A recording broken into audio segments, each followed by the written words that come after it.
Alright, hello ladies and gentlemen, welcome back to another episode of the Manchester United Career Mode series. Obviously now we're into Season 3. We are gone again. I'm streaming this, I don't know if you, when you're watching this, or if you're watching this live, it is 9:41 a.m. I have to do this in the morning today. It's a busy day ahead because we're now going out for, well, it was my family member's birthday yesterday, but we're going out today. So I need to stream this morning to get things sorted this afternoon. So, busy day ahead, so I'm starting early, and we're hopefully going to get the 5 games done in good time today. That is the plan, at least, anyway. Whether that goes to fruition, I don't know. But we have got 5 huge games. Well, we start with a huge game. It gets kind of less as we go. But we've got 5 huge games today because the start is a bit difficult. It doesn't, yeah, it's, as you can see by the calendar, it's not an easy day, I suppose. We've got Atletico away from home in the Champions League to kick off proceedings, and I just don't know which goalkeeper I'm going to use for pretty much all of today, is kind of my headache. But you know what? We'll find that out together on this journey today. Away at Atletico Madrid to open the episode. We then host Manchester City in the Premier League for the first Manchester derby of the season. We then travel to Wales to face Wrexham away from home in the third round of the Carabao Cup. I believe it's the third round of the Carabao Cup. I'll fact check that in a minute. And then we've got Goodison Park, where we're travelling after that away to Everton before we finish. I don't remember where Midtjylland is, but that's okay because we're going to be the hosts for that. The club is younger than me, Jesus Christ. But Midtjylland is the final game of today. And then obviously next episode we'll move into October. To end today's episode as well, I believe we get the last of the scout reports from the Youth Academy as well, which is good news. And I did promise one of the viewers, well, Izzy, who you obviously know at this point, most Twitch streams she's in now, I promised I would scout Honduran. I think they're called Honduran. Honduran right winger. I know it's Honduras, the country, but Hondurans are the people, I believe. So this is what we've got from the academy so far, coming through the 2 reports we've had. Obviously, some players already here, like, well, I don't know actually who was already here. Anyone not South African, Irish, or Mexican, to be honest. Any of those are already here, so we've got a few Thunder Dragons left. I don't know how much longer they're all going to stay. I think Buwan Mandal is probably safe, but for Abjit Adhikari, I don't know, and of course for Gyanendra Shrestha, thank God I what's that name if they don't obviously live up to the potential. Thank God, that was tongue twister of a name. Basically, my point is, if somebody's dropped below 85 potential on the top side, they will be released. I'm going to be a bit more cutthroat with the academy now, especially if we get more players coming in these final reports. But some of these players look very good. Some of these players, Herrera is my favourite one, I think, out of the lot. Potential seems to be lying quite high, and we do need a goalkeeper, so you just don't know when he steps in. And there was another one as well who was like 94. Yeah, there it is. Katiza Botha had a great youth tournament last time up until the final. Yes, we did a youth tournament. As you can see here, we got eliminated. It doesn't show me who I got eliminated by, but we lost to Brentford in the final of the youth tournament. We beat Arsenal and Southampton on the way through, but in the end fell short. So that is where we're at.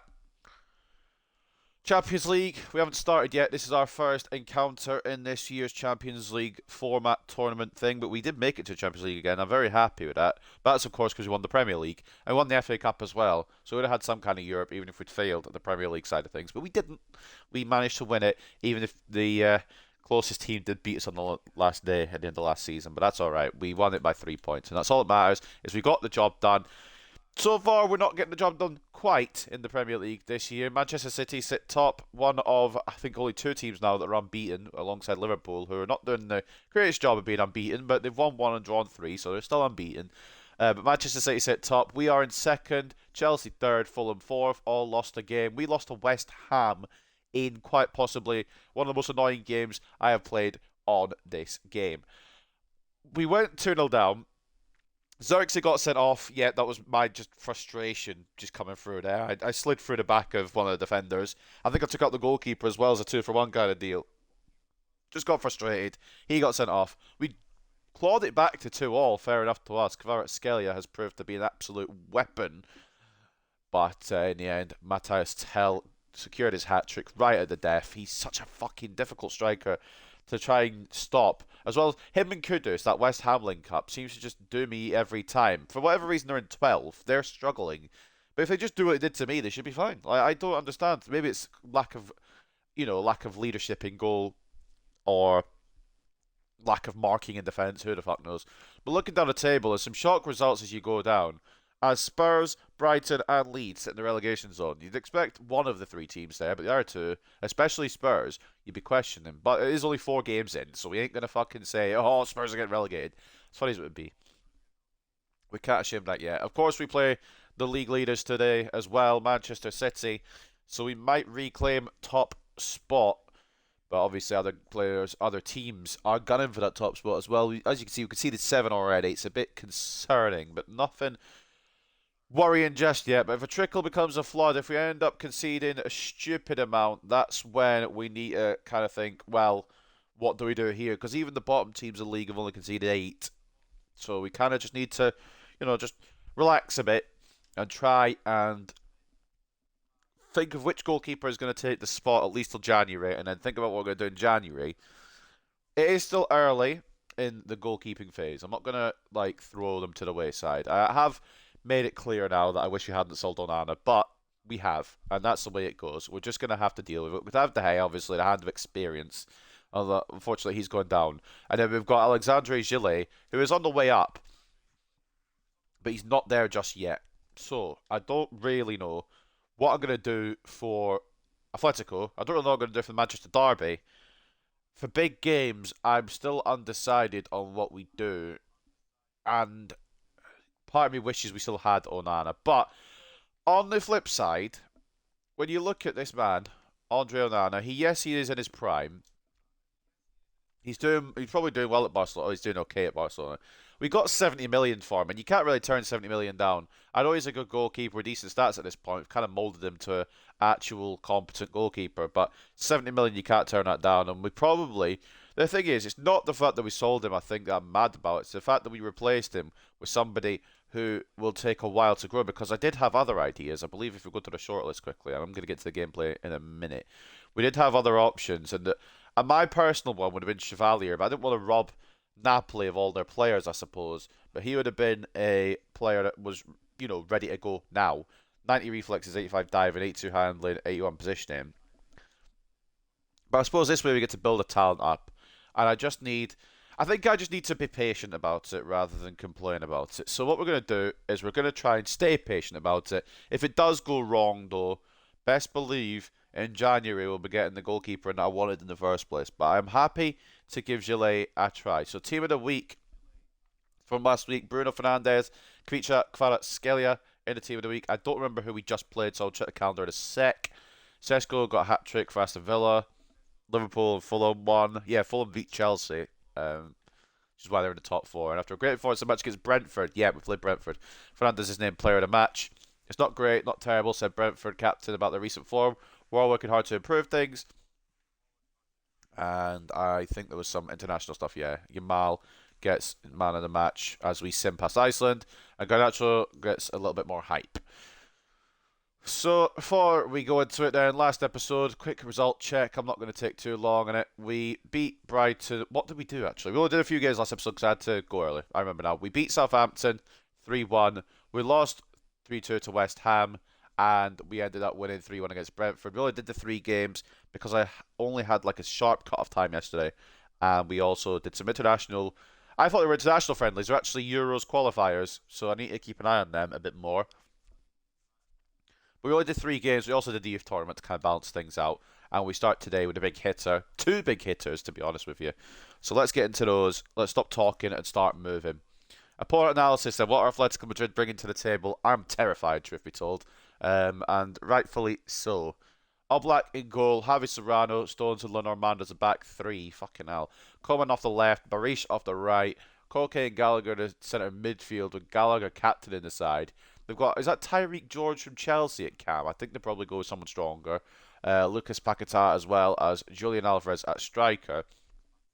Emi Martinez, Rodrigo de Paul, Marcos Llorente, Sorloth, Antonio Silva, Javi Galan, and Duranville all on the bench. It's a really good Atletico side, to be honest with you, and I think that is Tyreek George. I don't know what rating he'll be right now, but I don't think he'll be higher than 75. Yeah, I don't think they'll start him. Yilmaz has turned into an absolute baller, which is concerning because I was thinking of signing him at one point. I ended up not doing, which I had done. They've also got Michael Elise. This Atletico team is stacked. We might be fucked. We might be cooked here. Tiki Taka, of course, with Lamont being the defensive player and Alvarez the key attacking player. He's there twice. That's what key attacking player is. Fair enough. Yeah. I'll be real. I don't rate our chances, but you just never know. Slight tiredness from the last game, and obviously slight tiredness from the whatchamacallit game, the international friendlies as well. So we're gonna go with De Gea. He knows this Atletico team. It's been a while since he's seen them, so he doesn't know this Atletico team, but he knows Atletico. We're gonna put Mazraoui there. Gonna trust Carriolo because I think Shaw just had a game anyway. Martinez De Ligt is fine, I think. Yes. Minu, no, we're going to put Hjulman down for that Champions League game. He has a bit more for me, I think, in the Champions League. Agarte, we'd lose if he's not in the team, even if he's playing shit, so fine with me. Fernandez, Kvaratskhelia, Garnacho, Højlund. We've got to go strong, but we don't have to, go insane, do we? Realistically. So that is the team we're going to go with against Atletico Madrid. I really am concerned about the goalkeeper situation, but I'm just... De Gea did well last year, and I'm going to bring it up every episode. I'm trying not to, because I've already brought it up and everyone knows my feelings on the matter, but I'm just thinking out loud and it comes out just, continuing for me to regurgitate the shit about the goalkeepers. But it's fine. I'm okay with it. I've made peace with it. We can't really do it until January anyway, but I'm just going to keep mentioning it because that's the way I am. That's the person I am, and I'm trying not to. Let's just move into the game. De Gea in goal, Carriolo and Mazraoui as the fullbacks, Martinez and De Ligt as the centre-backs, Hjulman and Agarte, CDMs, Fernandez at cam, Garnacho off the left, Kvaratskhelia off the right, and Rasmus Højlund up top. Who else could it be? Xerxes got a goal, but he's also been sent off this season, and Højlund is just a machine right now, so we need him as on form as he can be. Estadio Metropolitano hosts this one. It's Atletico Madrid versus Manchester United.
God forbid, what is that fucking team? It's pretty much what it said in the can, but the formation is mad. There's a couple of changes, obviously, but it's still an insane team. Wait, who's the goalkeeper? This is why you have to pay attention. This is why you have to pay attention. I need to look at that Atletico team on solid presentation's been done, because who is the goalkeeper? Because that's not Oblak or Emi Martinez.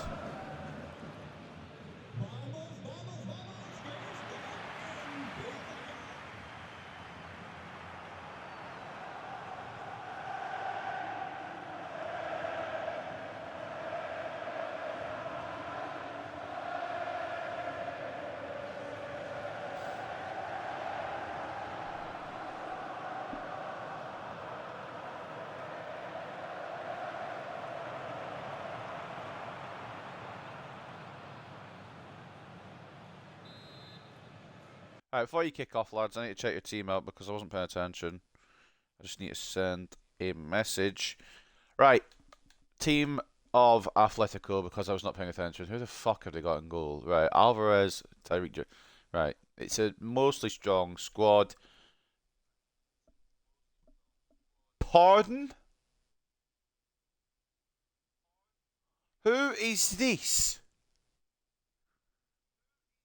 Why weren't we looking for him when we were looking for goalkeepers?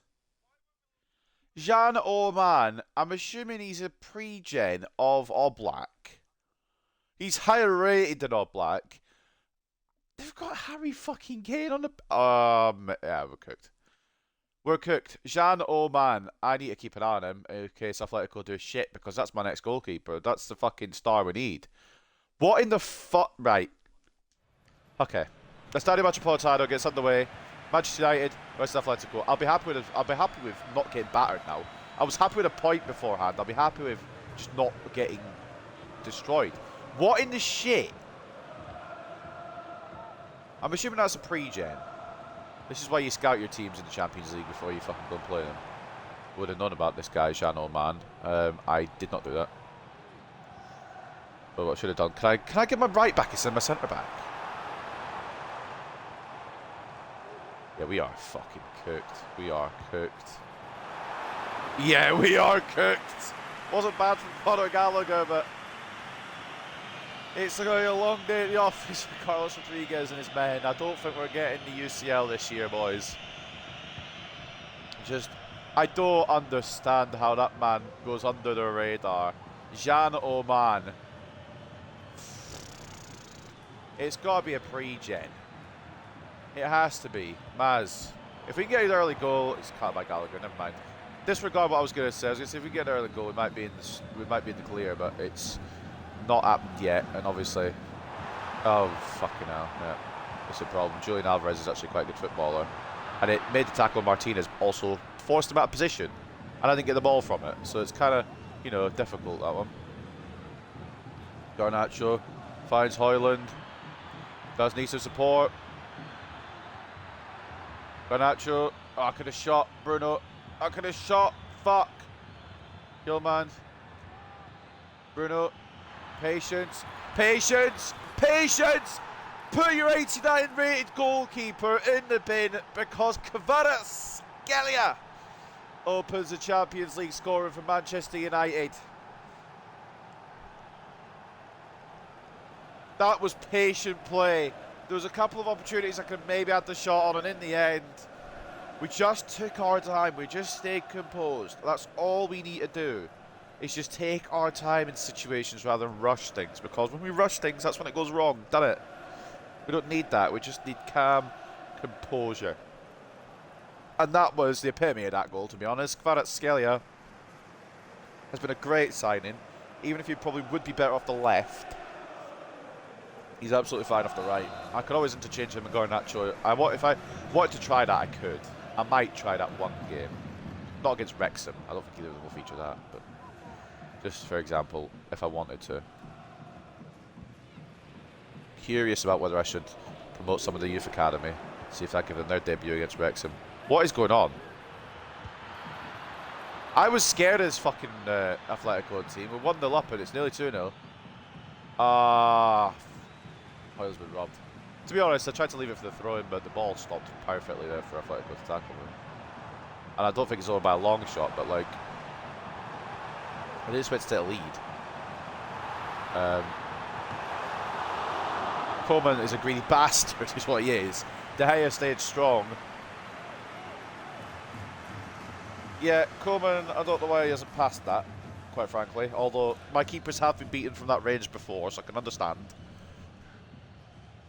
Probably looking, well, I was going to say probably looking in the middle for a Lenormand or something, but Elise might go short to Alvarez here. He has done that. Gilman pressuring. Not a bad effort from Paquetá, but it is wide. Good pressure from Gilman. You know what? It's not a bad start so far. Not a bad start. We're goal up. We're holding them off, kinda. De Gea back at his old stomping ground.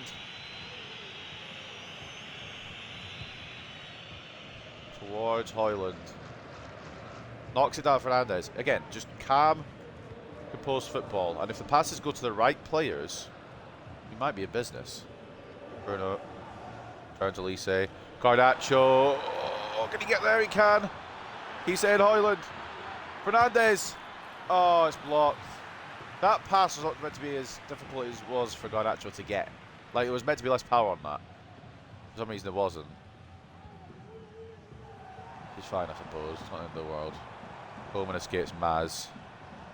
Forward teammates. Well, they might have been forward teammates. Oh, they will have been, won't they? No, different clubs, both of them. Coleman at Atletico. Maz at United. I needed a Dallo today, I think. But he was slightly tired, so I didn't want to risk him. Maybe we should have. Good save, De Gea. Tried to close it down with the late, but it's a good save, De Gea. How's Martinez already want to come off? What's up, Arsenal football? Welcome back, mate. How are you doing, man? Or woman, not here to assume gender. De Gea, good save.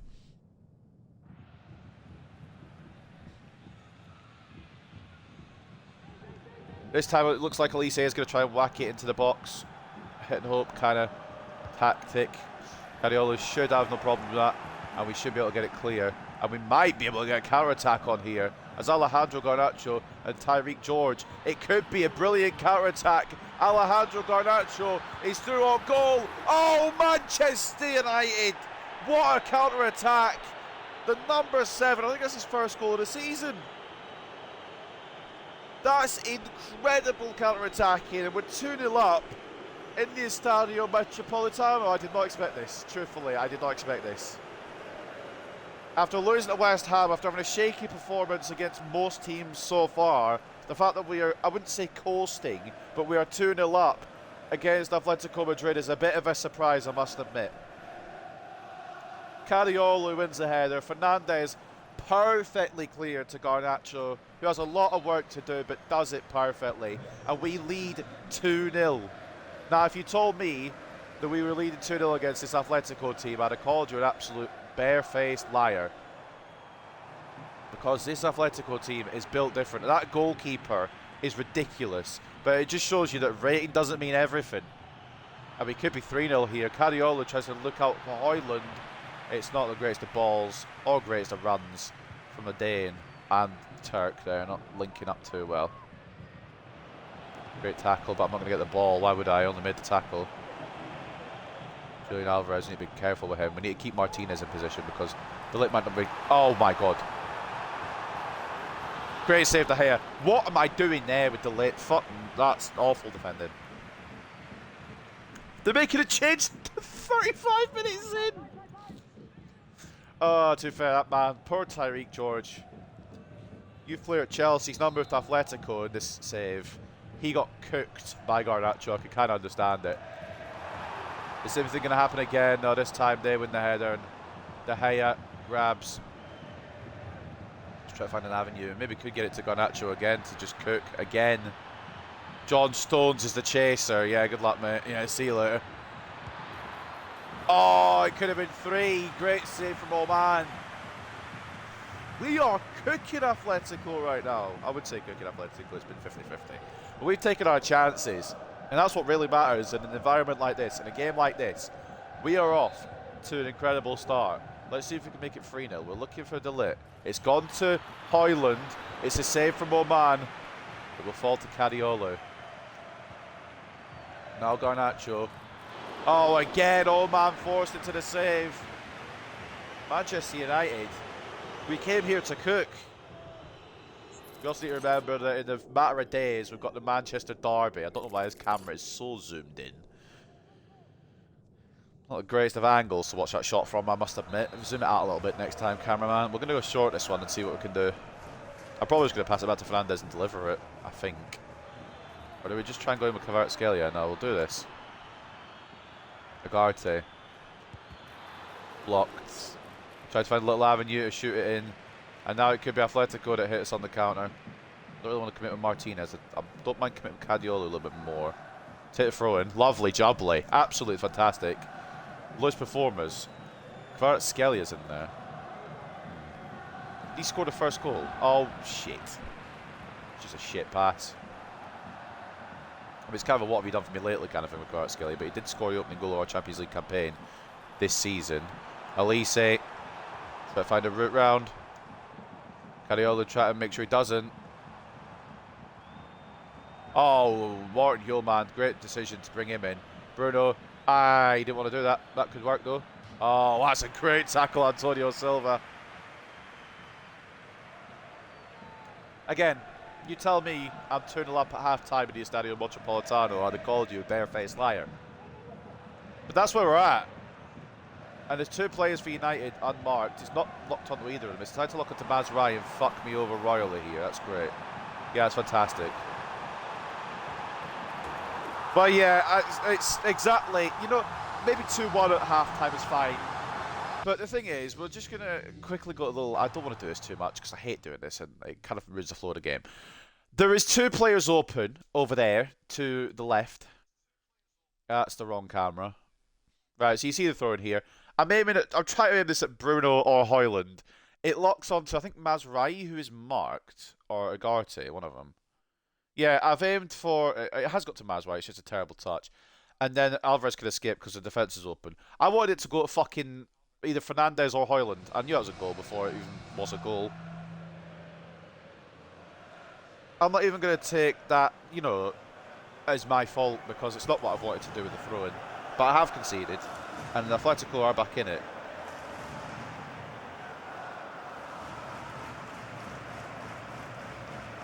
Well, that'll get the Estadio Metropolitano rocking a little bit, but I'm a bit annoyed. I'm not going to say fuming because I'm happy to still be in the lead, truth be told. But I can't help but feel if the throwing had gone to the right place, that might not have happened.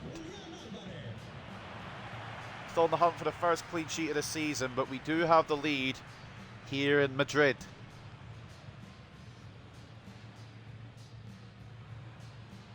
Kvaratskhelia and Garnacho as the goal scorers. Alvarez gets one back for Atletico before the break, but for no fault of our own, because I aimed the throw in where I wanted it to go and it just didn't go where I wanted it to go. I couldn't have put the stick further left if I tried to try and aim it to one of Bruno or Højlund, but it is what it is, I suppose. So you can't make mistakes at this level as well, so we need to fucking focus second half.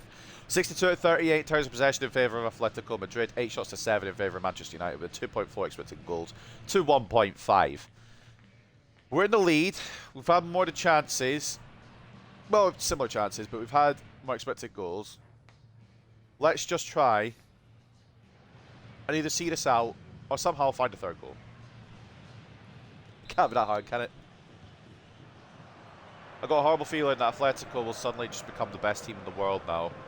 Because teams usually, for whatever reason, they seem to usually improve second half in these kind of games. I just need to keep composed. But it's hard to keep composed when the throw-in that you've aimed at a player in the attack has gone to one of your defenders and has led to a goal for them. It's alright. Yeah, Mazraoui's got a job on here. Mazraoui's got a job on here, but Coleman might run out of space, and he has run out of space. No Sir Mazraoui, he kept patient, did very well. And I don't think Garnacho's going to win that in the air of Stones, but Stones didn't win it either. It fell all the way through to Yilmaz. But it's away for now. I think it's going to be a case of, can we keep the ball away from our net, please? Thank you. Rather than, can we go for a third? Which is not my strength, as we well know.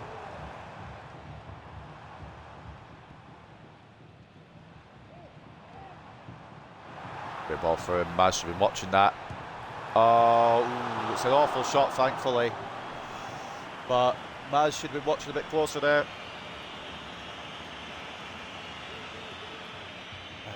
He'll feel a bit like an enemy coming back to the camp.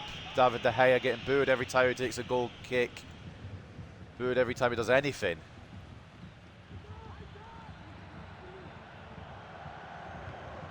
He'll man out to Cariolo.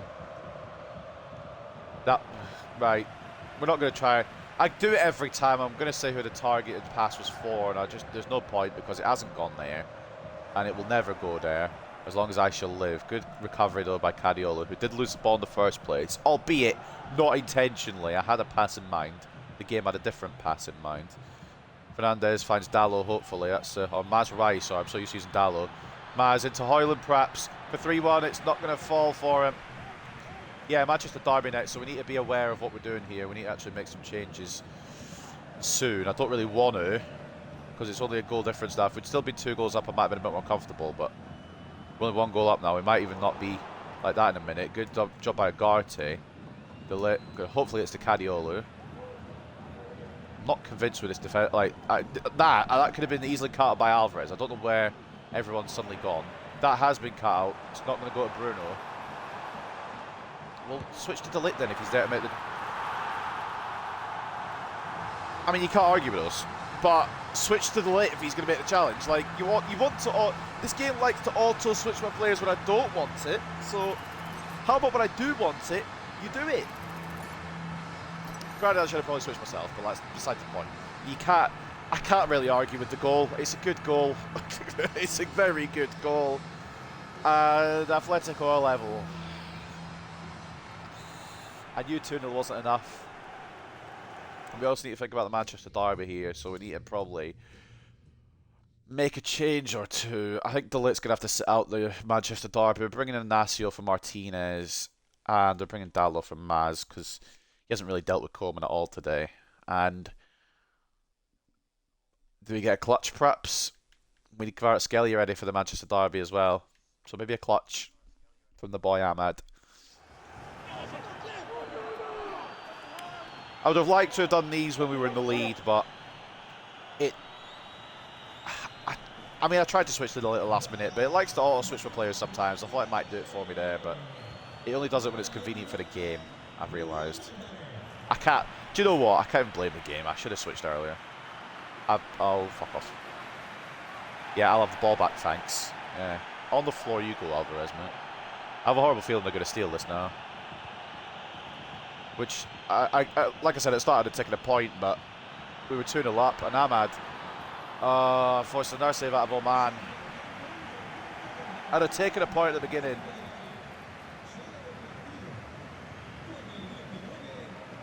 Harry Kane. Imagine you bring off your main striker who's already put 2 past Manchester United, and your substitute is Harry Kane. What the fuck am I meant to do? This squad depth is coming up against me, man. That's the wrong button. It's fine. That's not fat. Oh, fucking hell. Right, I pressed the wrong button. I didn't want to cross. I wanted to A-pass it, and I fucking fat fingered my X button. Dallo getting chased. Oh, Silva, see you later, buddy. Off to Fernandez. Hits it. Oh, just over the top. Could do with subbing him off, to be honest, as well. De Ligt, but I don't know if I should. Yeah, fuck it. We've got a depth, haven't we? Might as well use it.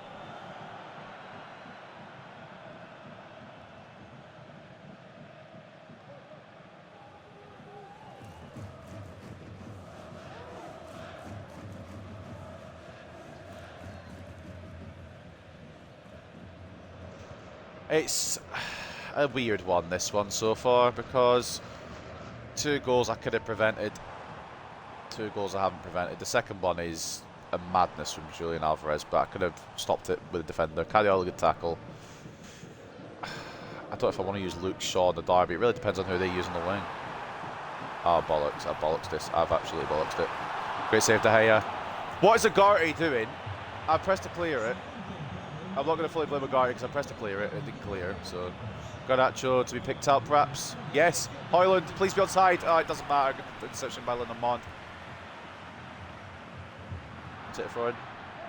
Ball you Yilmaz. Take it for him there. Good job, Cadiolo. He's been struggling today, admittedly, but good job there. I'm actually happier to defend Kane than I am Alvarez because Kane's a little bit slower. Well, he's a lot bit slower. Cadiolo. Inside to Garnacho was the plan, but he took a heavy touch. Because of reasons, to be honest with you. I don't actually know what's taking a heavy touch. Yilmaz will block off Elise and then pass it to them. It wasn't the pass, obviously, I intended, but it's kind of... Why would I do a safe pass when I could do a risky pass kind of thing? Cadiolo's a great ball if it works. It doesn't. And Antonio Silva's right on it. Right, at this point I will settle for a point because they've just brought on Harry Kane to try and win the fucking game. That's their squad depth. We bring on Joshua Zirkzee, who, granted, he's been decent for me, especially second season, did really well, but If you think about that in real life, Yilmaz loses control of the ball. You think about that in real life, you're like, yeah, Xerxes.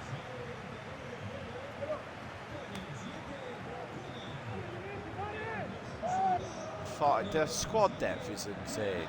Who have they just brought on? I didn't even see, but they brought Thomas Lamar for Coleman. He's not much. I mean, he's not better at all. Run out of room, but at least we'll get a tackle and we'll get a throw. But it'll be easier for Dallo now to deal with. I should have maybe started Dallo and brought on Maz because I didn't know they were going to bring on fucking Lamar. Oh, good cover. Yilmaz wins it back. Is there a winning goal in this one? Will it fall to Atletico or United? More importantly, who the fuck do I give the Manchester derby in between the sticks? I don't really know. Do we give Gile his first taste of Manchester derby action, or do we go with the more proven De Gea? I don't really know. It switched off Inacio there when I didn't want it to. That's good. So I mean, it auto switches when I don't want it to.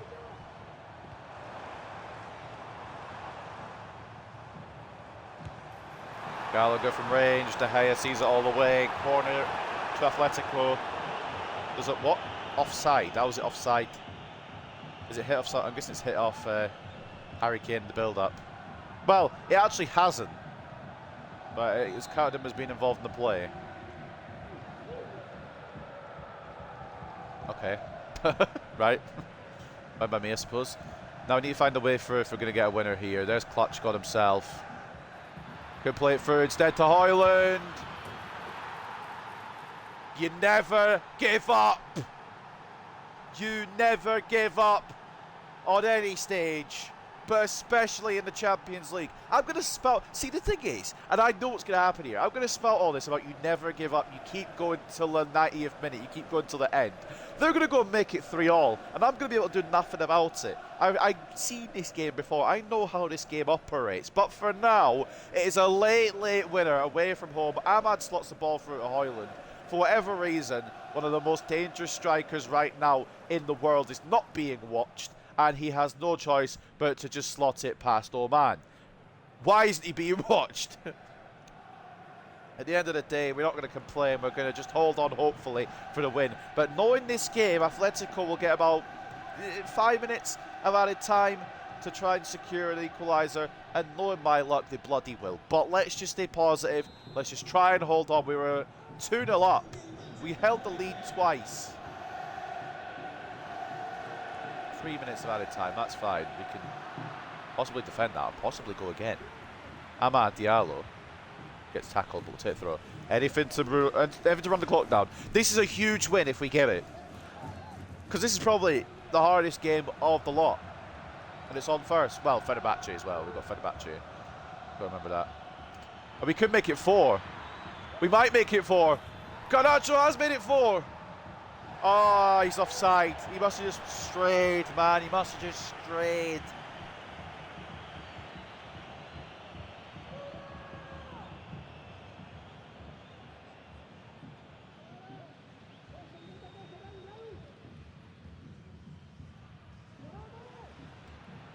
Should be fine.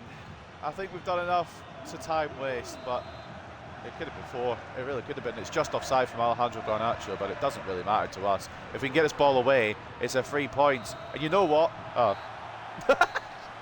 I say, you know what? I'm going to twat it. I was going to power shot it with Fernandez, to be honest. The crowd reaction is as big as I would expect for a win of this importance, but we are the travelling team. There's probably a lot more Atletico fans in here than there is Manchester United fans. 3-2. Kvaratskhelia opened the scoring. Garnacho made it 2-0. I thought, hey, we're in command here. Alvarez just before the break getting one back, and then just after the break scoring a worldie. But in the end, you don't give up. You carry on till the final whistle. Rasmus Højlund left unmarked. Steals 3 points. I wouldn't say steals, to be honest, but it feels like a bit of a steal, to be honest, because they did bring it back. Looking at the stats, it could have gone either way. 55 to 45 in terms of possession in favour of Atletico. 11 shots apiece. We have more expected goals in the end. 3.3 expected goals to 2.1. But it really could have gone either way. Man of the match goes to... Who does it go to? Rasmus Højlund, of course. I mean, if we don't even get man of the match outright. It'll go to Alvarez, probably. But a goal and an 8.8 in the end for the Danish striker, Rasmus Højlund. Bruno Fernandes with 2 assists and 8.5. Alejandro Garnacho with a goal and an 8.3. Ahmad off the bench getting the key assist, 7.5. Told you, clutch substitute. And Kvaratskhelia only played a 6.7 in his about 80 minutes on the pitch, but he got a goal, so we're going to let him off with that one. He did quite well. I don't know why he's been rated so low, to be honest. I don't think he was that involved after the goal, which is probably why he's been dragged down a little bit. As for them, it is man of the match for Alvarez, although we'd winning side, so it should have gone to Højlund. But it's fine. A brace for Julian Alvarez. He gets a 8.8. Rodrigo de Paul, 1 assist. He gets an 8.1. Conor Gallagher with the other assist. He gets a 7.6. In the end, though, it's a dub for us. And the big superstar goalkeeper who we thought was going to be an issue turned out not to be as much of an issue as we thought. 8 shots, 5 saves, 3 conceded for Jean Oman, who I believe is a regen, or a pre-gen, actually, of Jan Oblak, and De Gea putting in a good shift as well. 7 shots, 5 saves, 2 conceded for the Spaniard against his former club. He gets the win against his former club. We save it late. Let's go look at the limbs then. Rasmus Højlund. They weren't marking him at all, and I've got to question why. He was just left. I mean, he was just left. Why has nobody marked him? That's a problem with a 3-back. It is compact, but you can also leave a bit more gappage than the 4-back. And Rasmus Højlund does win us the game. I'm quite annoyed there's a lack of limbs, to be honest. But I do understand that's because we're the travelling fans. I do understand that is because there probably isn't as many Manchester United fans here at the Estadio Metropolitano. But I would like a bit more limage, please. This is a huge win. This is probably the biggest win of the lot. I know it's the first game, but it's the biggest game besides Fenerbahce. And Fenerbahce obviously isn't a big game, it's just a revenge game for me. But we do win opening day, I love that. It took a lot, but sometimes you got to just find that little bit extra.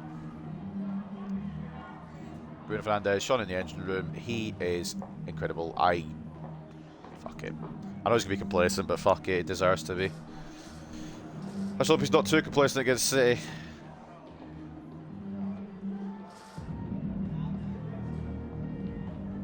Carriolo stopped a lot of the opposition's balls today. Was that defensive display? Yeah, I think he didn't do as well as the media is painting him to do, but you know what? He did well enough. Because most of the shit actually came down Dallo/Mazraoui's side. Although I'm not going to put Dallo under the bus too much. It was mostly Maz. And Højlund somehow is only content despite being an absolute baller this season so far. I believe that's 6 goals in 5 appearances so far from Rasmus. Overall. Could be wrong.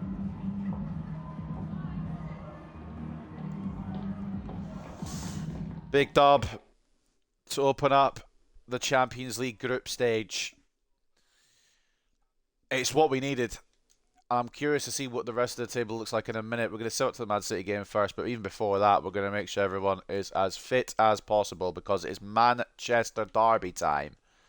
Very early in this season. I'm not prepared for this fully, to be honest, as you know, with the goalkeeper stuff, but we're never going to be fully prepared for Manchester derby. We do you know what? In this, I don't want to jinx it because we're going to get absolutely fucking pummeled now that I've said this. But in this save, we actually got quite a good record in Manchester derbies. But now I've said that, it's probably not going to last. Everyone as they should be, I think. There's nobody I'm fucking up here with the plans. If there is, tough shit because I can't read. Is what it is. Alright, onwards then. First versus second, potentially, unless our teams play their games first.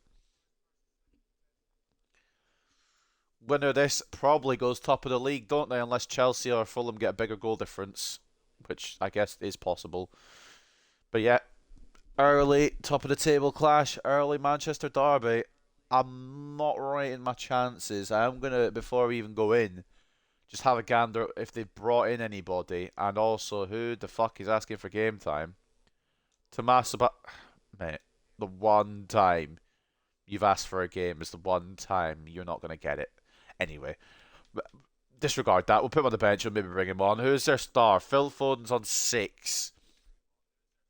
Where is Big Earl? He's on 2.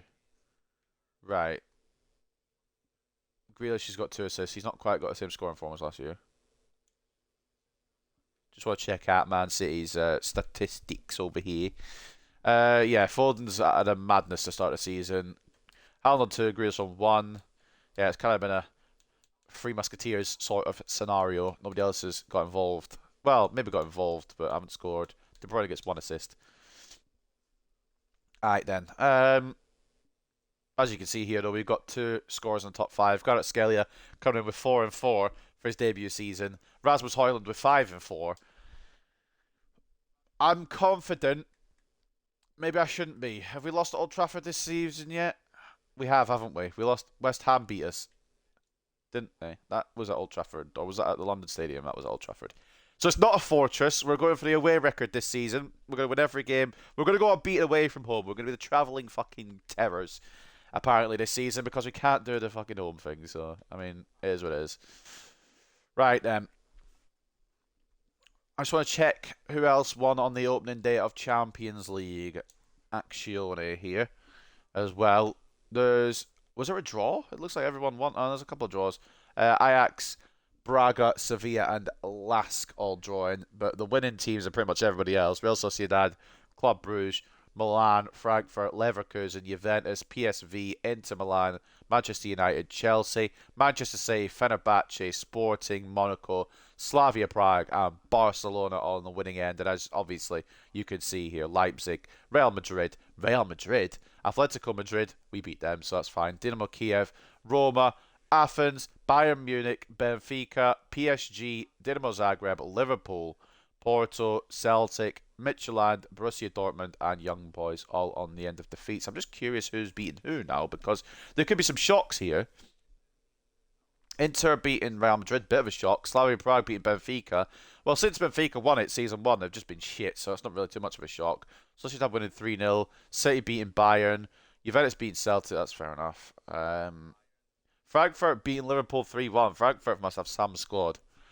Barcelona beating PSG, fair play.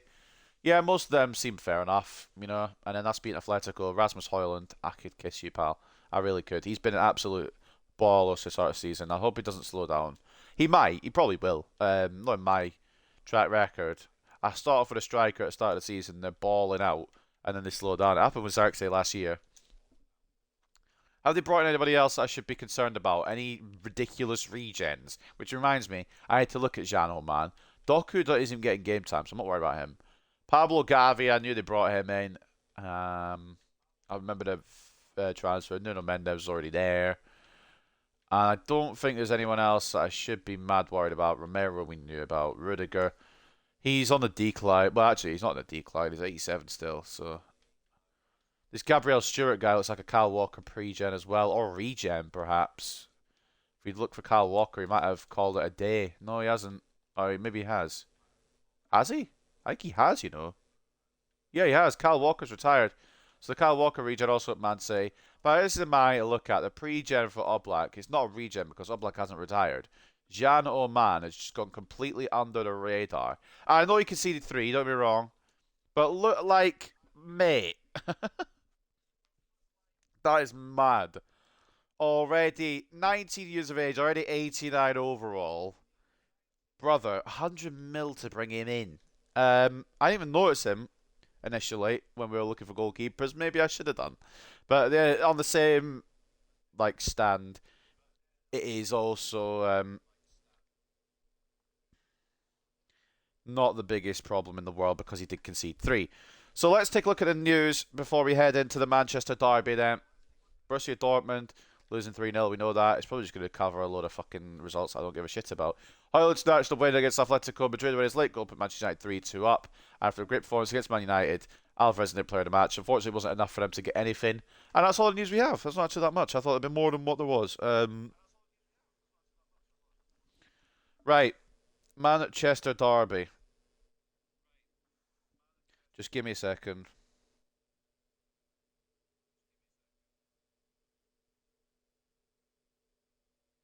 It is an Oblak pre-gen. I'm not being stupid like nation-wise, am I? Like if I search, is it Slovakia, Slovenia? Yeah, Slovenia. If I search for Slovenia, Jan Oblak will pop up as well, won't it? Not if I put the age to 19. So if I just stretch it out. Yeah, good. Alright, I'm glad I'm not dumb then. That That's good. As long as I'm not dumb, well, completely. It's a good news day. So, right, let's get to this game now against Manchester City. We know what they've got, but let's just for fucking just to go through the motions. Let's see. They've started Calvin Phillips. That's you know what? They're undefeated. Who am I to judge? That is a team that looks like Man City will be lining up with Ederson in goal, Mendes and Stewart as the fullbacks, Romero and Rudiger as the centre backs. We know now Stewart is the Kyle Walker regen. Gundogan and Phillips the centre mids, De Bruyne, captain and Cam, and then obviously the front three of terrors. Grealish on the left, Foden on the right, who has 6 goals in 4 games. I am very concerned, I must admit. And then Erling Haaland at striker. Valverde, Javi, Savinho, Christensen, Doku, Kovacic, and Memphis Depay on the bench. Can you imagine being Fede Valverde, by the way, and thinking, yeah, I'm going to get benched to Calvin Phillips? You'd get your fucking ass out the door, wouldn't you? We know how they look. But as Valverde actually played, he's got 1 game under his belt. How many is Calvin Phillips? Calvin Phillips has actually played more games than Federico Valverde. Talk about a fucking wasted move. Although maybe he doesn't fit the tactical preset. I don't know. They go tiki-taka as well, which is my worst nightmare. Rudiger in the defensive player area. And the key attacking players, Haaland and Foden. Now, we're going to go to the media conference here, but I need to think about what I want to use.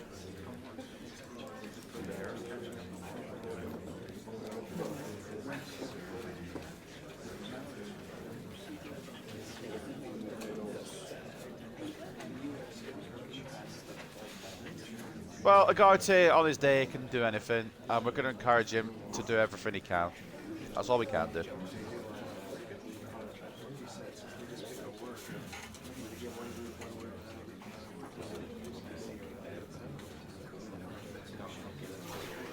Of course, Bruno will be playing the centre attacking mid position. I need to downplay his performance because I don't want him getting complacent.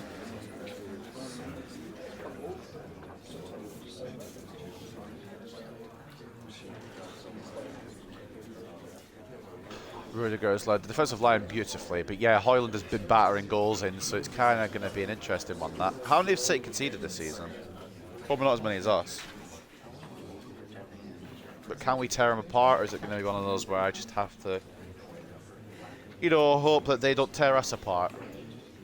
Because what I've seen from the City games, that we usually do win, but they usually have a lot of chances, and we need a big goalkeeper performance to bail us out. They've only conceded 3.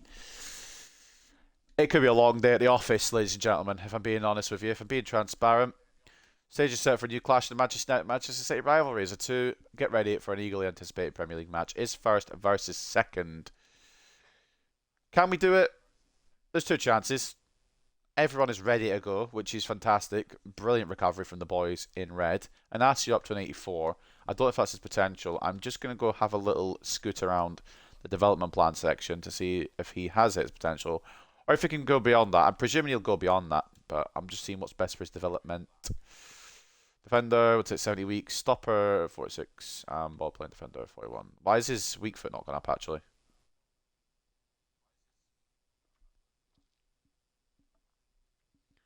We'll go with stopper, because he gets his weak foot up and some actual defensive stats up.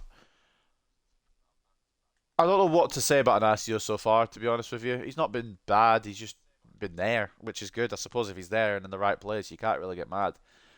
He was brought in for the 5-back thing, but we're not really utilising that as much as I was going to do. Kind of got an influx of centre-backs at the moment, because we've got Anasio, we've got Yoro, we've got Maguire, we've got Toure as well. We've got too many, really, but on the flip side, better to have too much and not enough when you think about it. So that is the team that's going to probably face Man City. I don't think there's going to be any changes to that, is there? I don't think there needs to be. There doesn't. That's actually a team I would have picked. Gillet is a big risk, but no risk, no reward. Just in case, we're going to bring Dyer on the bench. Harold Maguire's gone down to 78 overall, by the way. It's concerning, but he will get the game against Wrexham, of course he will. We're going to give him game time here and there. That is a team that will face Manchester City, though, in the Manchester derby. We can only do our best.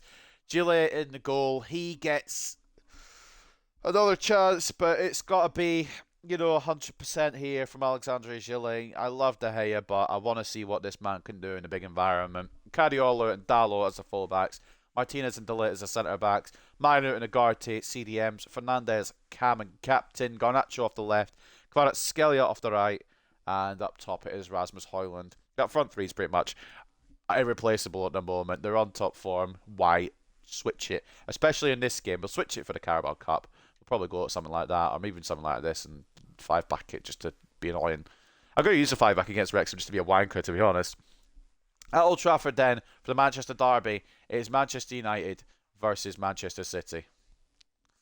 I'm not rating my chances, but I believe.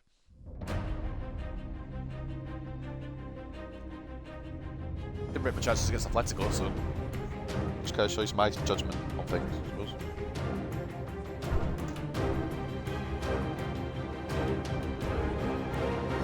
Right, I'm going to try and drink some of my water without spilling it everywhere. This is a test, so bear with me.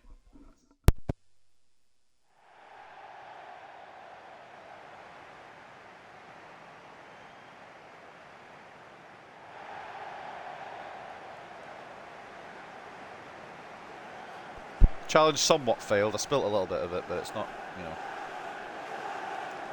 the end of the world. Right, Manchester Derby at Old Trafford. Garnacho the Tifo. That might even be a thumbnail, perhaps, for this episode, because that looks like a really good Tifo, Garnacho. United chants ringing around the theatre of dreams. It might become the theatre of nightmares for Manchester City. Then again, it could become the theatre of nightmares for us as we get ripped apart by the league leaders. We are the current Premier League champions. A win might see us go back toppers.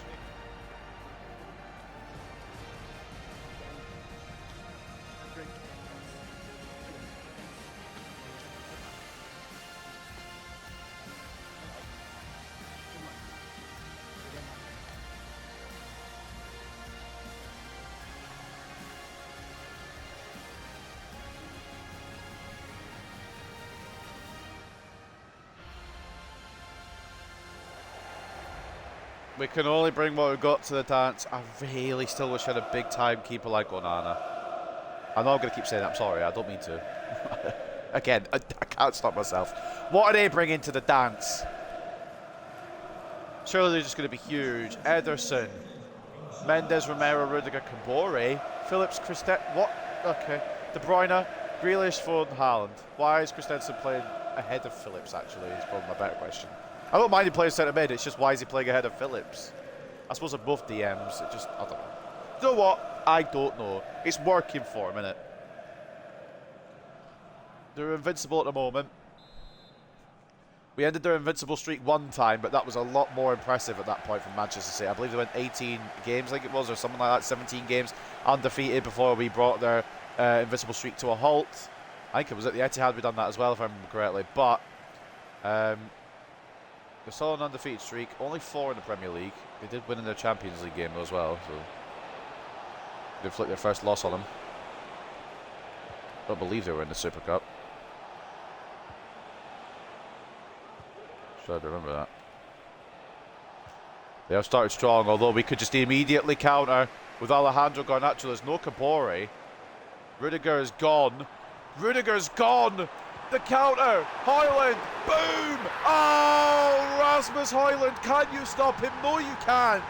I'll answer for you. There's no point in leaving you to answer because I can answer the question myself. City have controlled the opening 4 minutes. We get one counter-attack and we bag. Garnacho escapes Rudiger, plays it into Højlund, and the man who will not miss at the moment, of course, does not miss. It is 1-0.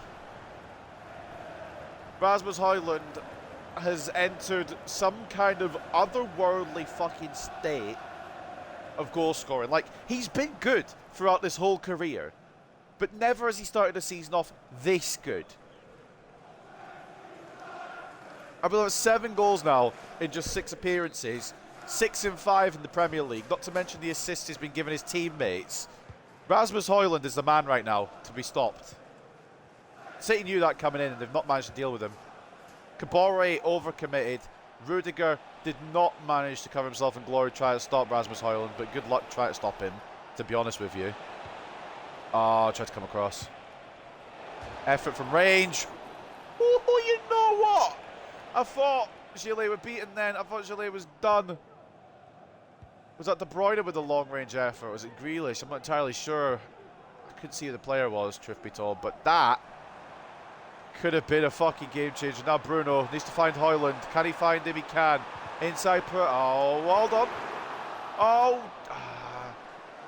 I was trying to get it to Kvaratskhelia, and I think it just registered that I'd already tried to do that because it did the pass again. I wouldn't mind shooting with Rasmus there, to be honest with you, but it tried to do the pass again. Oh my god, Kabori's having a stinker. And it'll be chased down by Højlund. He's not going to get there, but you got to respect the chase. Thrill of the chase and all that. Supposed to give Xerxes a game against Wrexham. I might actually just recall Wheatley. I'd probably rather start him at the moment. I know Xerxes got a goal this season, but his temperament, there's a lot to be desired. Haaland stopped by Dalot in his tracks. Maybe we are. I think the rest of the team is good. I'm just maybe over concerned about the keeper situation. But probably rightfully so. Ref. I mean, it's not a foul, but like he's kicking me and I'm very upset about it. No! I thought I could get with Delit, but Haaland thankfully couldn't score in a brothel this game so far. I feel like I should have got out with Delit. I'm hoping Gillet had it covered. If he didn't, then shit, but they don't score a worldie. It's not tight house now. The chant's outdated. That's very silly from the Old Trafford faithful. It's 21 times Man United. Come on. You know the drill. Current and reigning Premier League champions.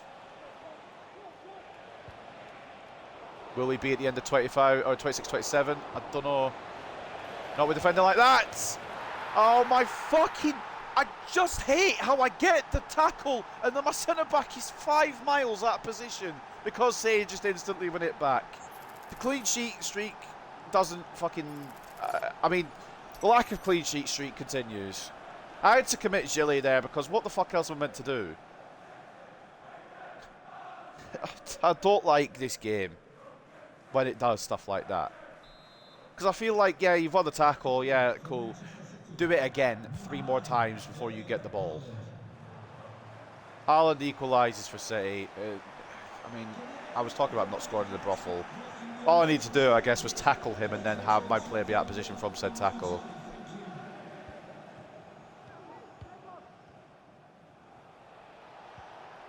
I'd say again, it's air about him now. It's air confidence. Why isn't Agarte helping the defence as much as he usually does? Why hasn't Shelley picked it up? Oh, cramming it. Oh, I've fucking full panicked, to be honest. Cadiola, nice. Release the ball then. Like, don't need to keep running into trouble. This is a man that's... You know what? How isn't a man that's scary? Phil Foden is. He's got 6 in 4 so far.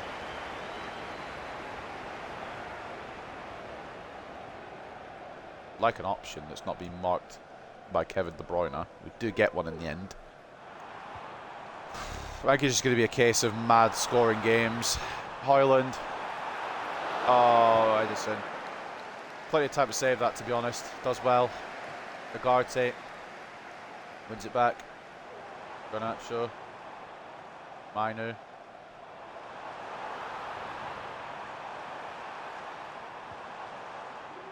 Wasn't really wanting to do it, but it's fine. Garnacho. Can't cut in.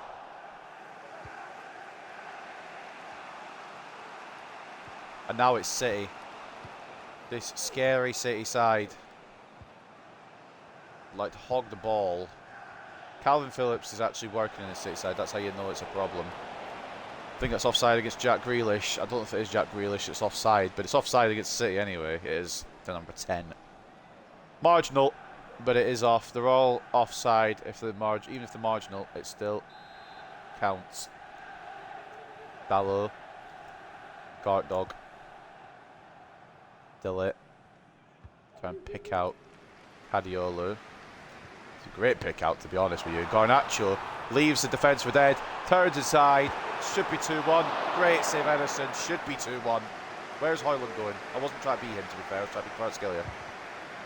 Cover by Kvaratskhelia, who does get a touch but doesn't win the ball.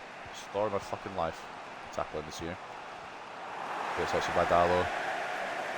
I mean, this is quite a low quality Manchester derby, innit? Garnacho again off through. Oh my god. Just give it to Raz. Give it to anybody else, mate, honestly. Should be scoring. Should be 3-1. Should be scoring both of those. So we played against Atletico, he would have put them away if it was a Champions League match. Can I grab control of Kobe Minu?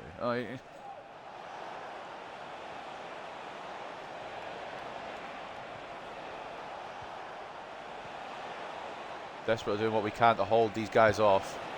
Good save, Gillet.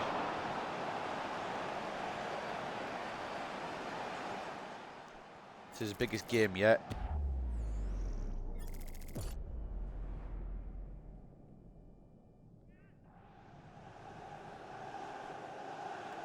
Balling's going to go to Haaland. It's going to be 2-1. I'm just going to try and do everything I can to prevent it. But it's a De Bruyne Haaland link up if I ever saw one here.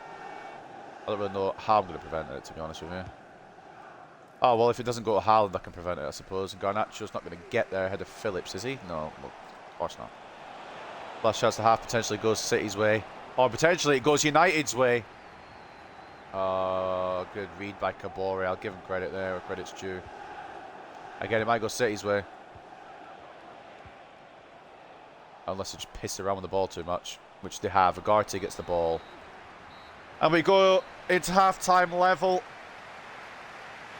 Our big number 9 give us the lead. Their big number 9 equalises. It's 1-1. Højlund and Haaland here at Old Trafford. Will one of these teams manage to defeat the other?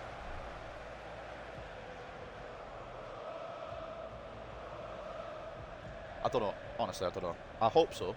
You know, I hope it's us. But hope doesn't win you football matches. Certainty does. And I don't have much certainty that we're going to do much more than we have. They're just hogging the ball a lot, and Garnacho should have had 2 by now, and I'm not sure how many more chances like that we're going to get. 61-39 in terms of possession. 5 shots to 4 in favour of the away side as well. We have more expected goals, though, 1.6 to 1.1, although Garnacho should have put a couple away, and fair play to Edison for saving them, but number 7 should be bagging them all day long. At the break, then, our best player is Garnacho, so I can't really slate him too much. He has been creative on that side, and their best player, Erling Haaland so far. Foden getting an assist, not scored yet. Grealish having a stinker. Maybe on Doku, perhaps. That'd be concerning. What I do know is that we kick off the second half here at Old Trafford by passing it straight to Phil Foden, apparently. Because that's exactly what I wanted to do. Yeah, that's precisely what I wanted to do.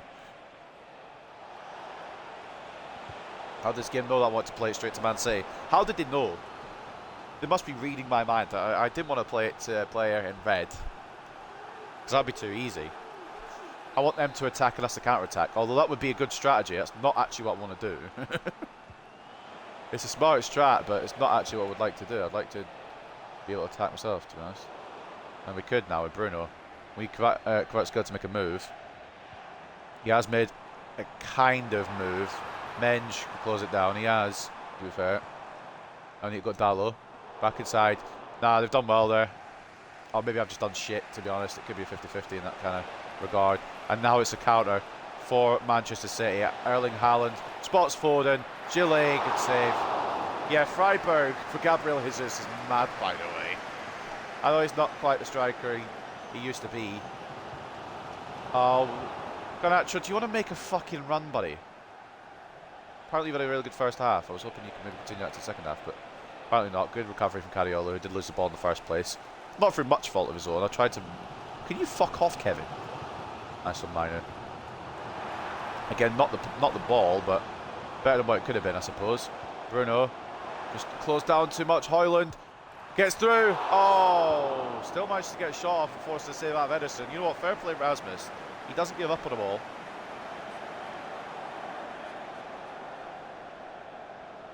The respect is there.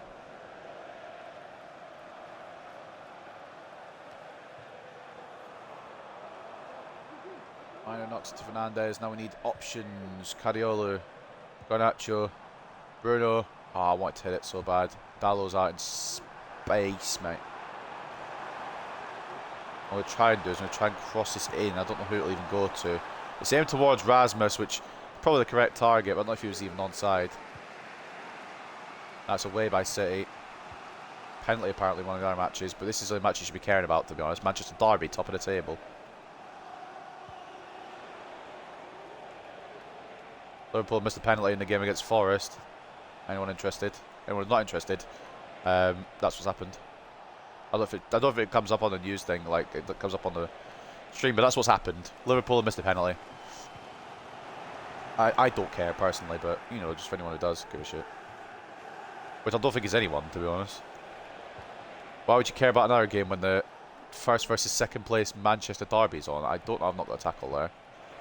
And I feel like, yeah. Forced Allen to shoot, thankfully, but I felt like that could have been 2-1. Calvin Phillips comes off for Federico Valverde. Why that's a change in the first place, as in, why isn't Valverde starting, is my question, more than why is Phillips. I don't know. It's working for them, though. And they might still win this here. We might still win this here. It could go either way. They might not go anyone's way. It might end 1-1, which I wouldn't be opposed to be honest with you. Would it be nice to win a Manchester derby, though? It'd be good if Fernandes could pass like I know he can. Man City kind of, you know, crowded us out here again. Dallo. Well, what's meant for Kvaratskhelia? It still could go to the Georgian. Oh, how has he not put that away? We're not going to get so many more chances. Honestly, it does feel like a bit of a rubber if we do drop points, but at the same time, Ederson has kept City in this. Bruno, referee. Silly challenge. Valverde's going to get a booking for that. Although we're chatting off, we know quite clearly it's going to be a yellow card. I think we might have a look at what we could do off the bench now. I know Fernandes is going to be the one taking the free kick. Baldanzi's not going to get probably the game time. No offence to the lad. Just doesn't seem to be his day. Grealish for Savinho. Poor Doku just doesn't get a look in, does he? Grealish is a bit of a stinky though. But Savinho might save it for City. First and foremost, we've got a free kick to take. In fact, actually, before we take the free kick, let's just have a look at what we can do. The Lit's fucking tired, so bring on Inacio there, I think.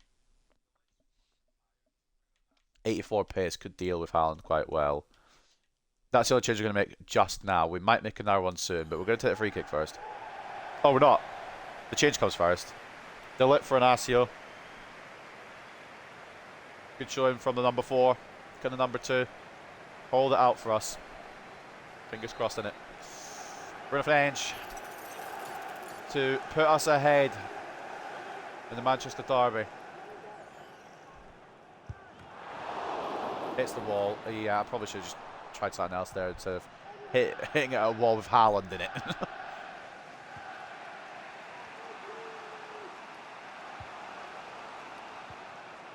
I should have maybe looked at the wall, saw Haaland and thought, yeah, maybe not for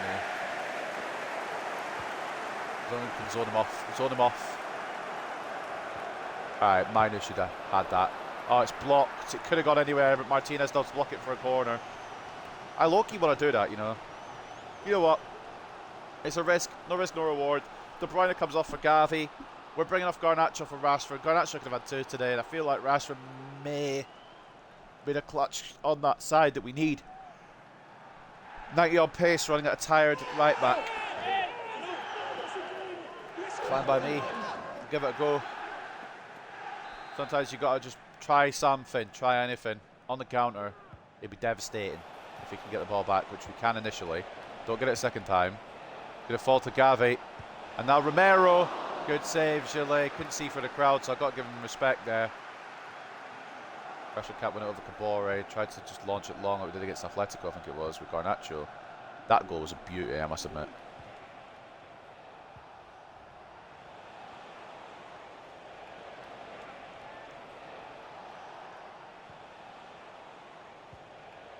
They're just working it. They're just working it. They know what they're doing, and they're doing it well.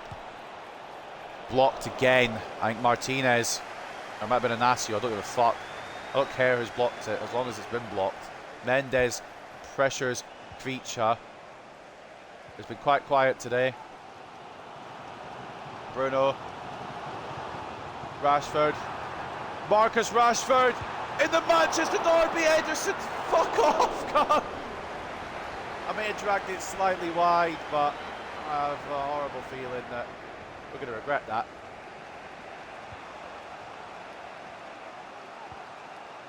I have a very horrible feeling we're going to regret that. Oh, that's a brilliant ball. Savinho been picked out. Dallo gets just enough of a blocking initially, but Inacio, great tackle, but it does not matter. The game will give City their opportunity, whether you like it or not. And it's over the top from Savinio. Pep's fuming. 5 minutes left at the Theatre's Reims. Is there drama? Or is it going to end equal, like it probably should, to be honest? Bruno. Feature. Højlund. Rashford, are you on? No, of course you're not. Why would you be? It's not that much, to be honest. Get a bit dizzy. That yelling is maybe a bit dizzy. Wow, right, recovered. Sweet. Rudiger is going to go close. I don't know which close he was going to go for, though. Is there going to be a goal here at Theatre Dreams? If so, who does it fall to? We need to press now. Bring in Mainu. Fuck me, don't bring in Mainu then, I guess. I only want to fucking switch my DM. And Haaland down the wing. That is a scary sight, isn't it? The big Norwegian running down the wing. Kobe, good tackle. Build, build, build. Go, go, go. Mainu into Fernandes. Højlund. That, what? It's fine. It's still our possession. Still our possession. Dallo. Højlund. Rashford.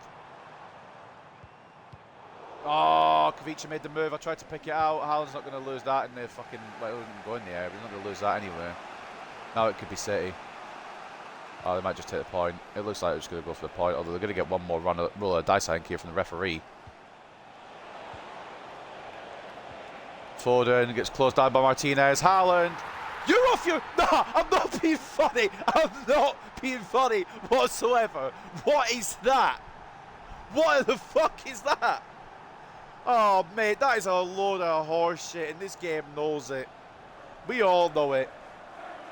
We all know that that is bollocks.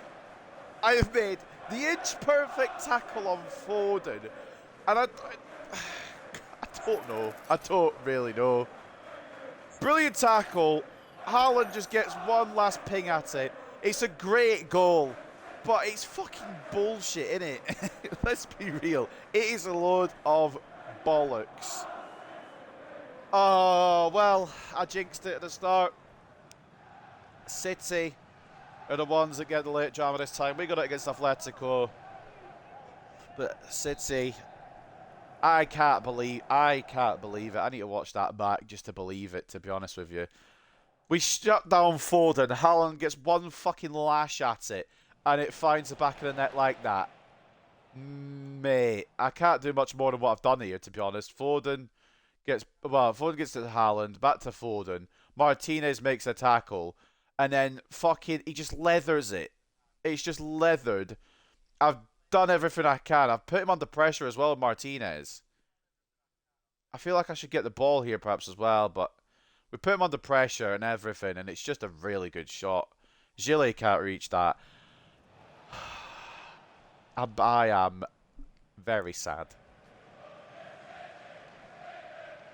I am very, very sad. 6 minutes now into the 4 of added time. We ain't going to get a look in. What the fuck is that? I mean, when you're Erling Haaland, you just, I mean, oh, mate, that is tough. That is tough.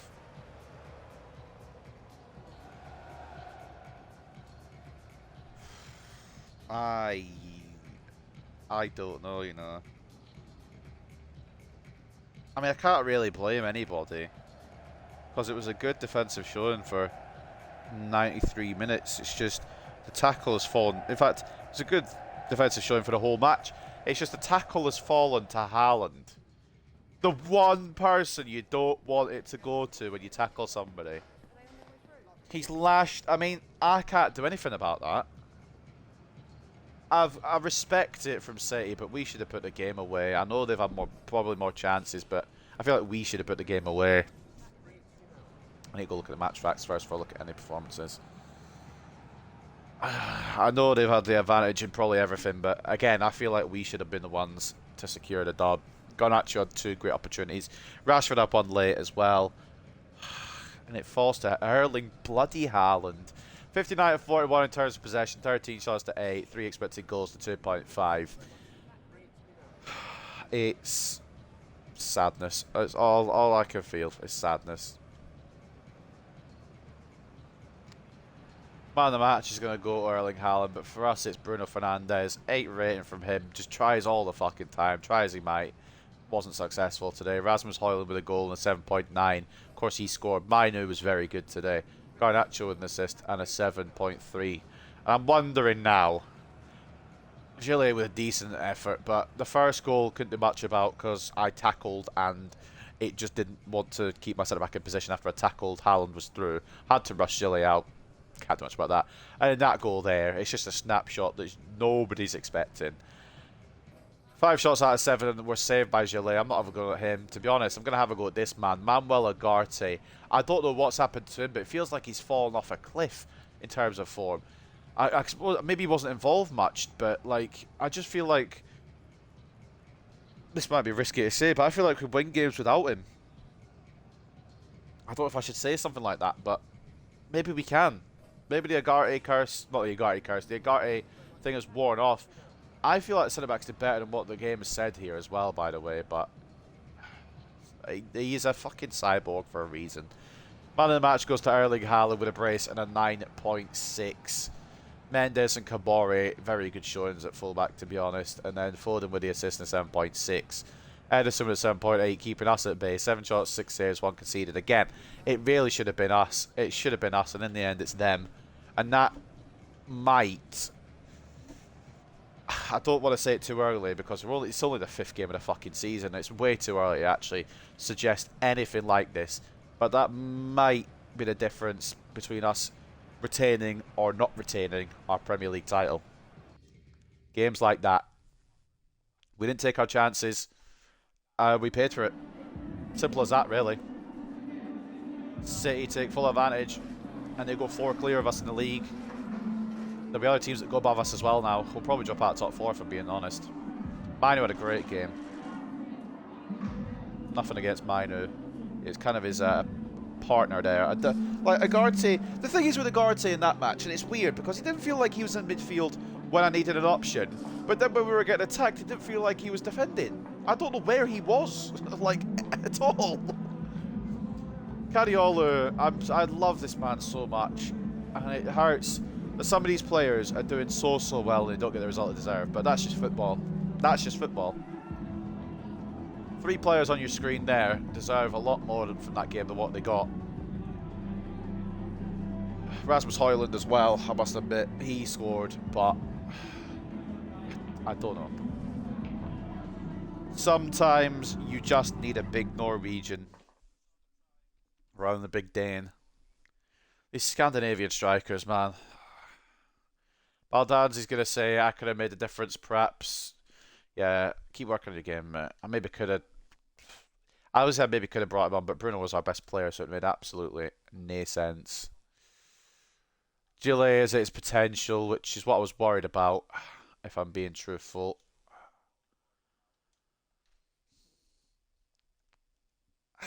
I feel like we've gone down a wrong road here, to be honest with you. Xerxes hits potential of 86, which is fair enough. That's more potential than I would have given him. I still haven't done the contracts. Something I meant to do last time around. We'll chuck him in a false niner because he's better there, to be honest. And who was the other one? Garnacho. He's hit his potential of 89, which is absolutely phenomenal from him, to be honest with you. Put him back on the inside forward. Not that it matters, because it'll take him a while. But a lot of these players hitting their peaks now. Some of them good, some of them not so good. Most of these are I'm pretty happy about. I don't know what I'm trying to say, but I'm happy about most of them. I'm not happy about Gillet, not too happy about Baldanzi. Euro I've been fucked over with, to be honest with you. I shouldn't have. I'll say it now, and I can say it now without even like worrying too much. Shouldn't have got rid of Onana. We put faith in a man who, granted, fair play to him. He's done all right. But when you've got an 87 rated goalkeeper, you shouldn't sell him. So, note to self, if you have a good goalkeeper, don't sell him. even if you are getting, I mean, we did get a mad amount of money. Or failing that, actually, probably better advice I could give you. If you are going to sell your goalkeeper, get someone proven. Don't get someone who is not proven.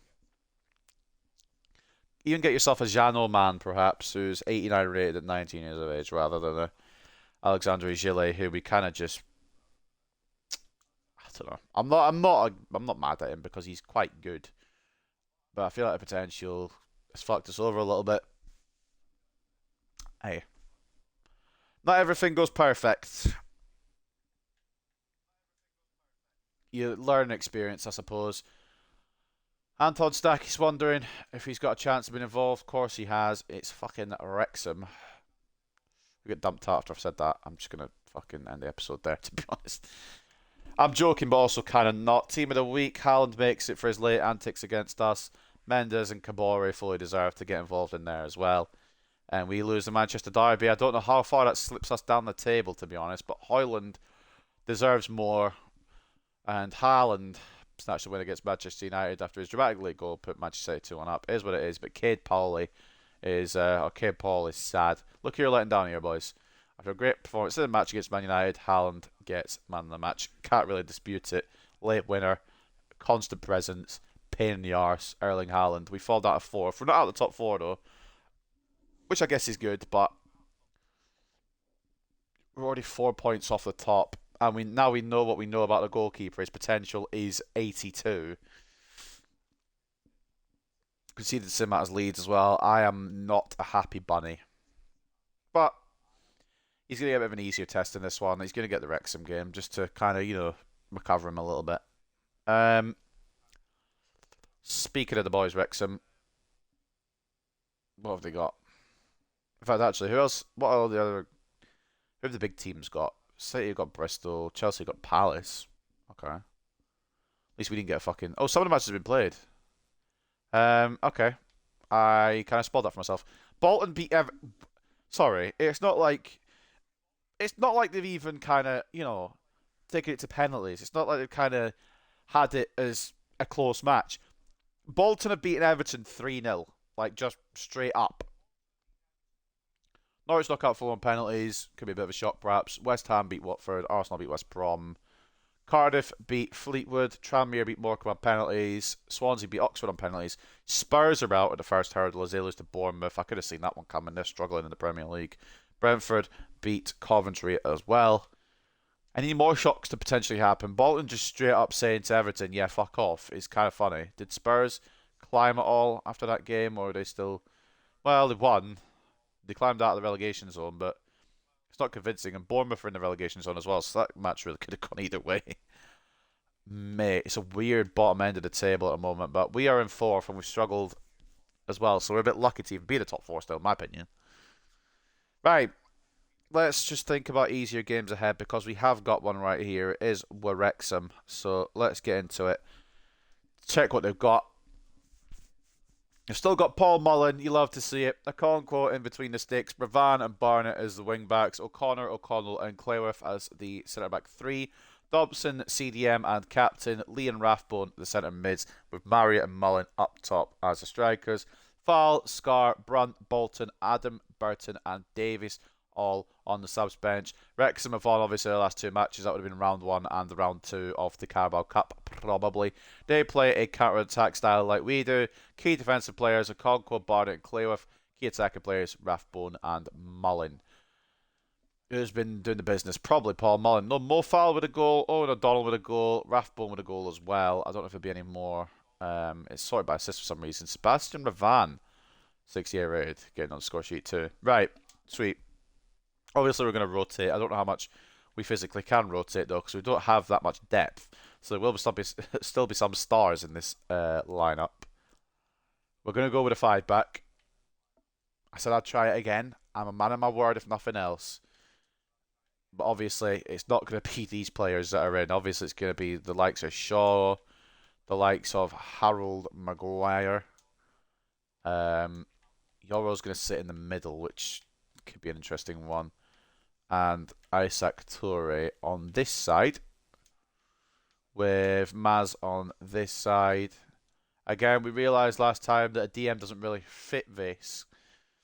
Agarte just hasn't really fit the team so far this season, though, so it's not really a big deal. Minu and Stack, I think, are the ones we're going to go with. And then Ahmad, Xerxes, Rashford. There's only so much rotation we can do. So we'll do as much as we can physically. That is the side that will face Wrexham. It's our weakest side, but it's still quite strong. In fact, Gillet, I did say he was going to get an easy game of it. And he is. He'll be our main goalkeeper because he's going to overtake De Gea. De Gea probably drop down to 81 soon. But it's a sorry state of affairs in the goalkeeper spot. And I've said it many times. We just need to be patient now till January. And even then, I might just stick with it just to see. We've got till January to review the arrangements. He might still be good even if his potential's been hit early. I don't know. What I do know is that is our squad for a game against Wrexham. God forbid we fucking lose this. We're going to... I mean, it doesn't really matter, I think, against the League One, potentially. They might be League Two again now, side. But we'll try and get everyone on their best shit.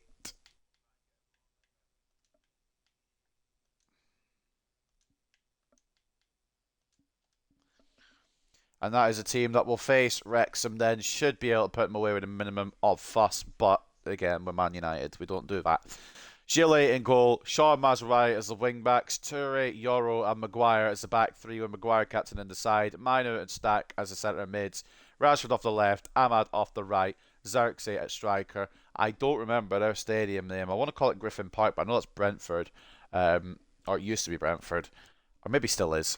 I don't fucking remember what Wrexham Stadium's called. So I'm going to do some Googling. But at Wrexham Stadium, in the third round of the Carabao Cup, it is Wrexham versus Manchester United.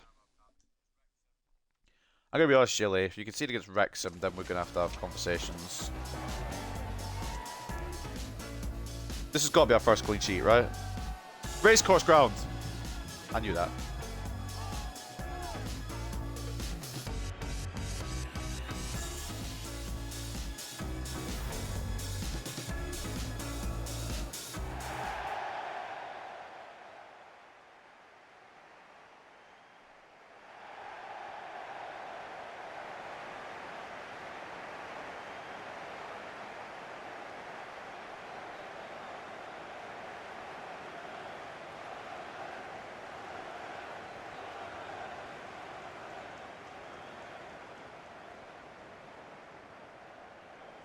Well, I mean, I don't want to fucking, you know, over-expect from this team.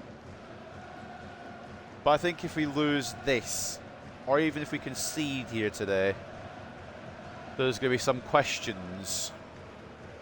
Especially about Alexandre Gillet. I know we've been a month in now, we've had him. I can't say he's been good. He's not been bad because he's put in some great saves. It's just, I think every game we've used him, we've dropped points. I might be wrong in that.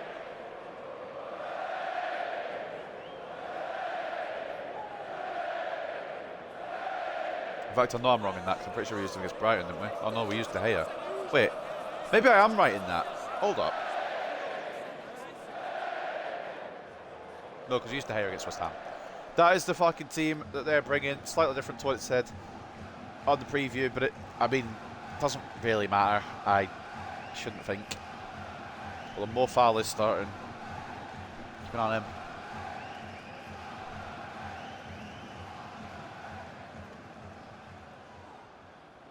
We have rotated as much as we can without physically calling anybody back from low, but look at that fucking bench, man. We said, yeah, we'll go easy on you to begin with. Oh, it feels good getting not a Premier League team in the third round of the Carabao Cup. We had Liverpool for Season 1 and Season 2 both times. This time we get something a little bit simpler, potentially. Maybe harder. Okay, right. I should have just passed it off, to be honest. I was pissing around a bit too much. Why not, Luke Shaw? Why not have a hit, mate? Who says no? Besides their defender. Bobby, good tackle.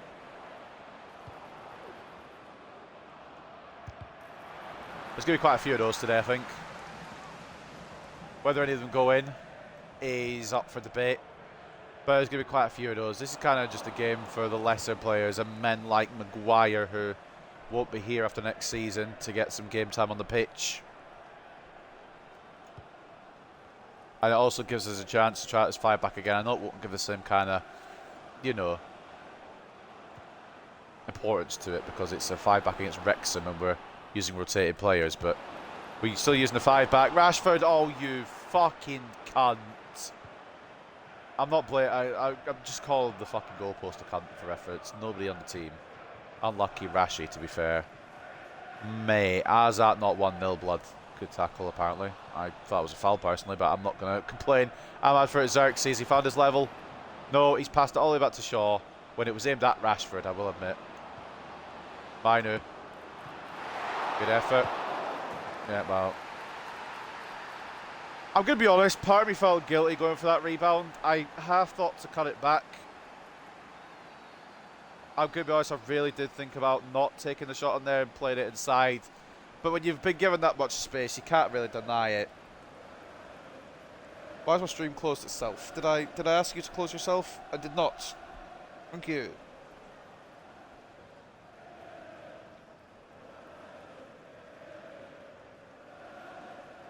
Nil United. I feel like this is just the beginning. Rebound goal for Ahmad. They all count.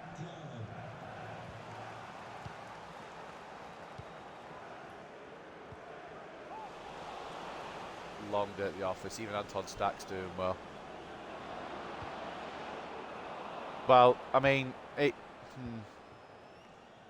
thing is, that was meant for Rashford initially, but I wouldn't have hated if I had tried to find Xerxes, to be honest with you.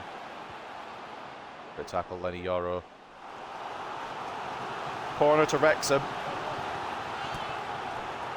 I think Wrexham knew what they were coming into here. I think we knew what we were coming into here.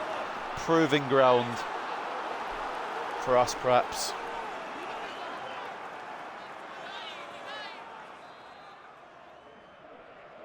They're going to go short with a corner. Boring bastards. Oh, I suppose a League One. I'm not going to fucking expect them to just whip it into the box against Premier League style defence. The fact that Luke Shaw can maybe outrun this whole defence shows kinda what level they're at. Oh, to be fair, Luke Shaw's not actually a slow player. Tries to find Xerxes, unlucky. Especially Rashford making the run through. Got out. I should have known. Xerxes doesn't make runs through. Xerxes just sits there offside. Luke Shaw is exhausted. Right. Don't take the piss, Wrexham. I know Gillet might not be the one we should have got, but he's not going to concede those.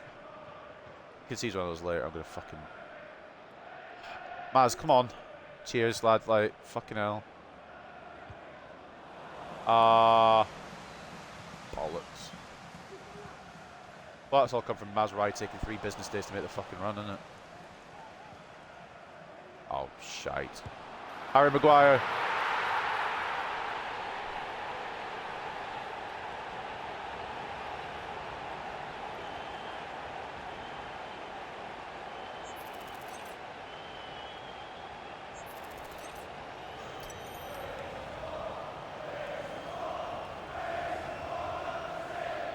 There's only so many excuses I could make because that is a phenomenal goal, but at some point we've got to keep a clean sheet, man. How is it that in this save and selling Onana is a mistake rather than a blessing?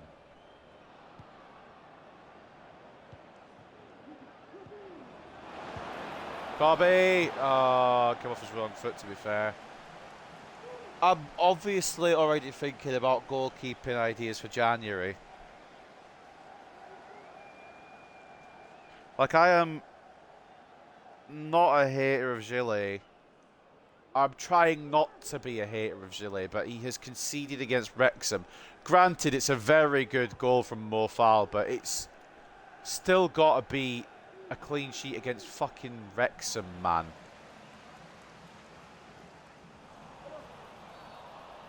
Stack fouls. It's free kick to Wrexham. I think if Gillet concedes twice, then I think that's probably grounds for me trying to get a new goalkeeper in January. I mean, we've still got to stick with the De Gea Gillet partnership till January. And I don't really know why we sold Onana in the end.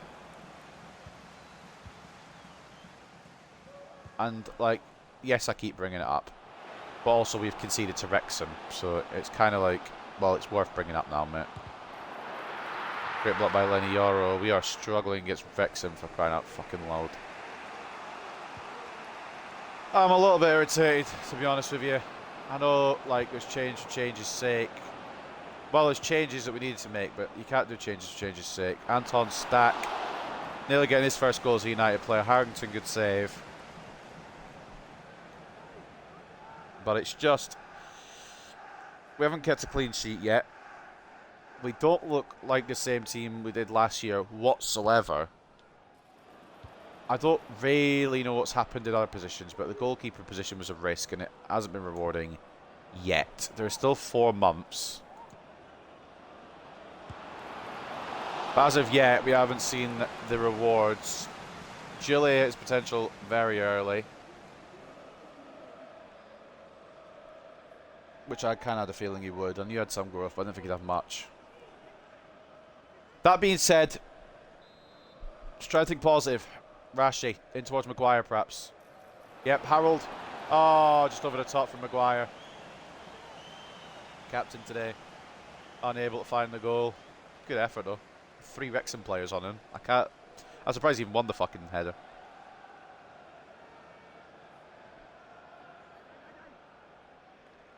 So now it's a choice of, do we stick with De Gea till the end of the season or till January, or do we just keep rotating? Because Gillet,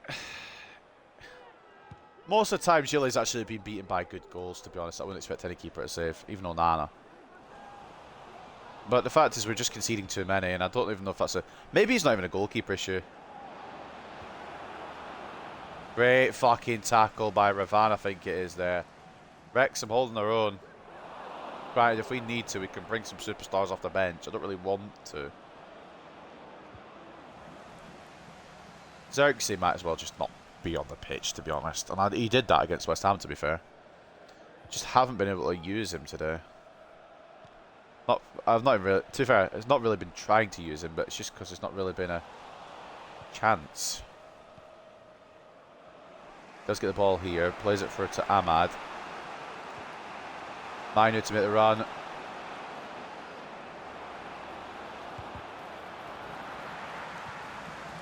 And Xerxes, I just can't get a shot for him on the rebound.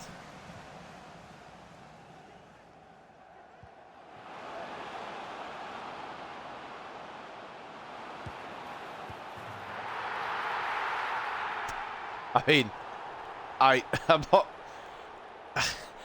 not going to say that I didn't know it was offside. What I am going to say is I'm a little bit upset we're getting caught with that easy. I'm pretty sure that was a shot from Mullen as well, rather than a pass. Rathbone does make it 2-1 Wrexham. It is disallowed. Again, it's offside, so it's not the end of the world. But the fact that Wrexham have the team that could possibly go 2-1 up is concerning. Maybe we could go 2-1 up here. Rashford inside, was aimed at Minu, looked for Xerxes, who was marked, because that's exactly the pass I wanted to do. We are drawing in Wales.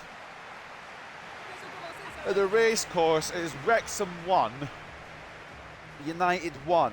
Now, I'm not going to point fingers just yet, because the Wrexham goal was very good. But let it be known, if we do end up losing this game and getting knocked out of the Carabao early, there'll be lots of fingers pointed. It'll be mostly at that back 5. We've got a back 5 against a League One side and we've conceded a goal. Yeah, this back 5 ain't it. I can't lie, this back 5 ain't it. Alright, match facts. It might do the glitch thing again. I've just realised I forgot to do the match facts. 58-42 in terms of possession. 10 shots to 4. 2 expected goals to 0.6. We are all over them. Why do I have this horrible feeling. Ahmad, man of the match for us so far. Mine putting in our shift. Their man of the match is Fal, who scored a fantastic goal, so you can't really dispute it. But look at their player ratings just to kind of, you know, put it into perspective against ours. We've actually got some mad players still on the pitch. Granted, it's a rotation side, but even in the rotation side, the lowest rate is 75. We only signed him because he was 6'9".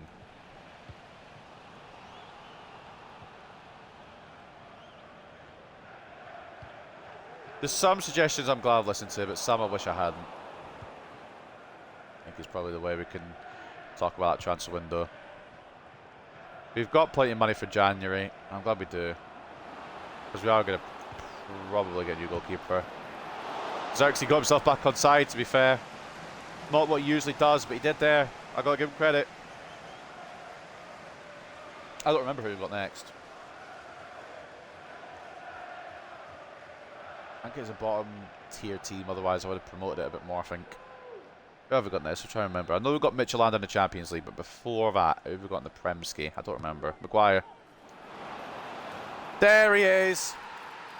I don't know how many more he's going to get, because he's on his way down, unfortunately. I'm out of football after this season, which sucks. Well, sorry, has the cameraman got fucking... I'm not going to say what I was going to say, but Maguire wins the header.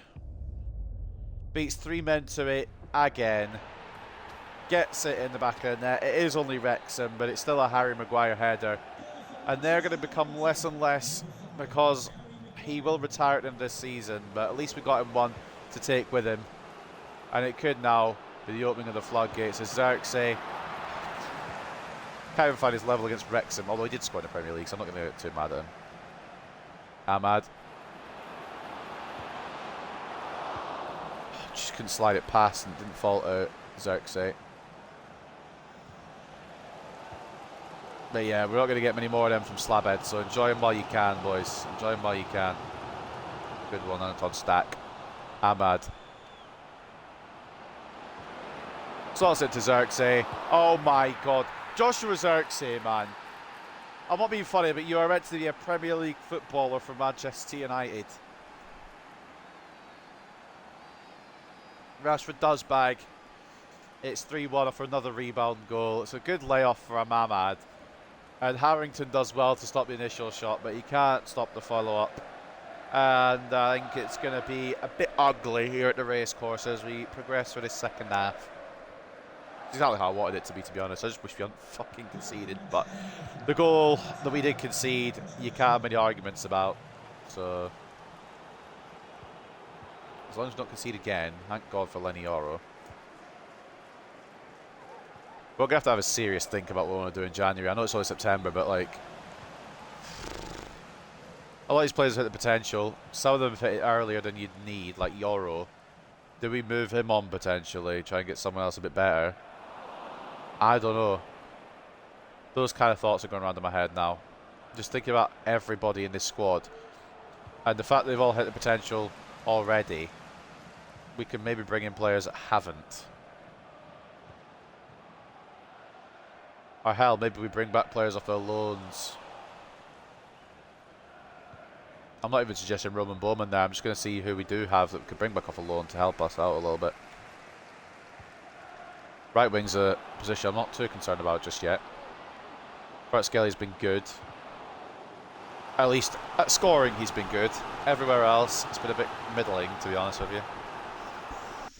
We're going to bring off Minor, because I do want him available as much as I can have him available. The rest of them, it's a rotated squad, and especially Maguire is whatever. We'll bring on Baldanzi. O'Connor comes on. I didn't see who came off, number 3. We're going to bring on Baldanzi. He wanted the game against Man City. He can have the next best thing. Game against Wrexham. A game that I'm surprised that it started in, to be honest. It probably should have been Baldanzi. Stack, to be honest. O'Donnell. I still didn't see the Wrexham change, but they have made a change, and that's all I know. I may have thrown this man in a bit of a deep end against Man City. And honestly, put a good showing, but the late Haaland winner kind of soured that a little bit. I'm not blaming him. I'm blaming Haaland for being so fucking good. Xerxes, scoring challenge, impossible. I'm trying to press that mad. I'm not going to get the ball. Despite the fact I deserve it. I'm not going to get the ball. Why would I? Lenny Yoro. Good job from Lenford. Stack.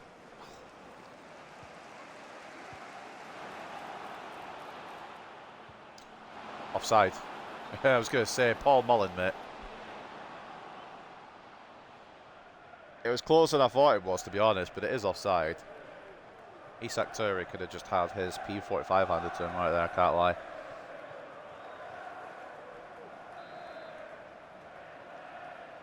Admittedly, the window that we just had probably wasn't the best in going for Champions League, but it does mean a season 4, probably, unless fucking, I don't know, something spectacular happens. Which does mean we get to see at least one season of Roman Bowman in the first team. Which, to be honest, is all we really want, isn't it? It is just kind of like running down the clock.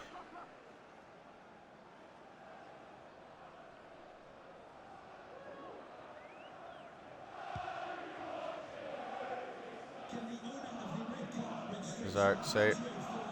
Stack.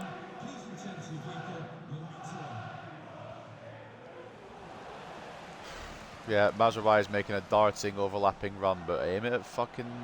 I think it was Xerxes aimed at. I don't fucking... So I don't know. Wrexham nearly scored again.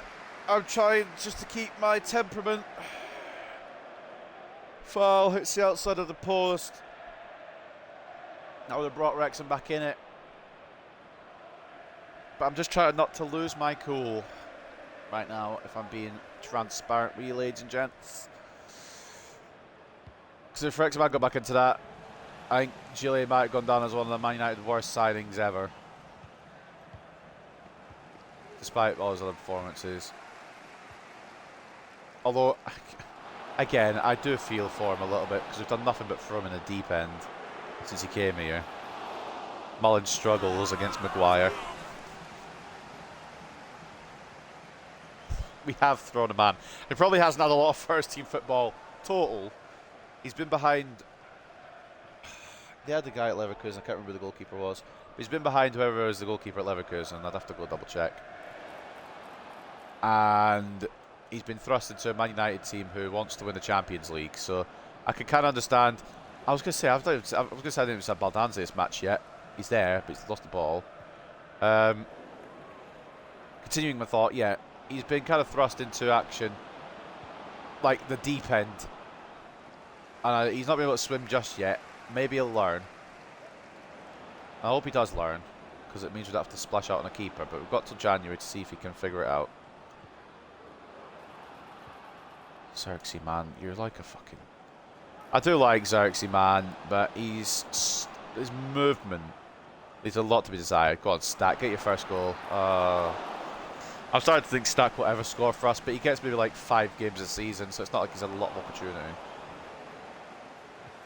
He's kind of just there as emergency cover, and if we're against a shit team, he gets a game. Kind of how I view Anton Stack. I aimed it at fucking Ahmad, that one, but I don't. Do you know what? I don't care as long as we get the job done at this point. Maguire's putting the miles in today. Do you know what? Foul isn't even that bad for that level. He feels like he's higher than 68. Corner to Wrexham. Mullen gets a shot saved. I still can't believe we conceded, but again, you look at the goal that we did concede.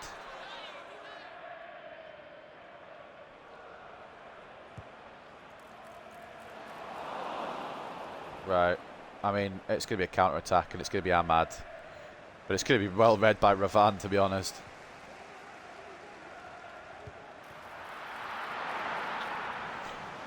I will be honest, Gillet, if you concede another one...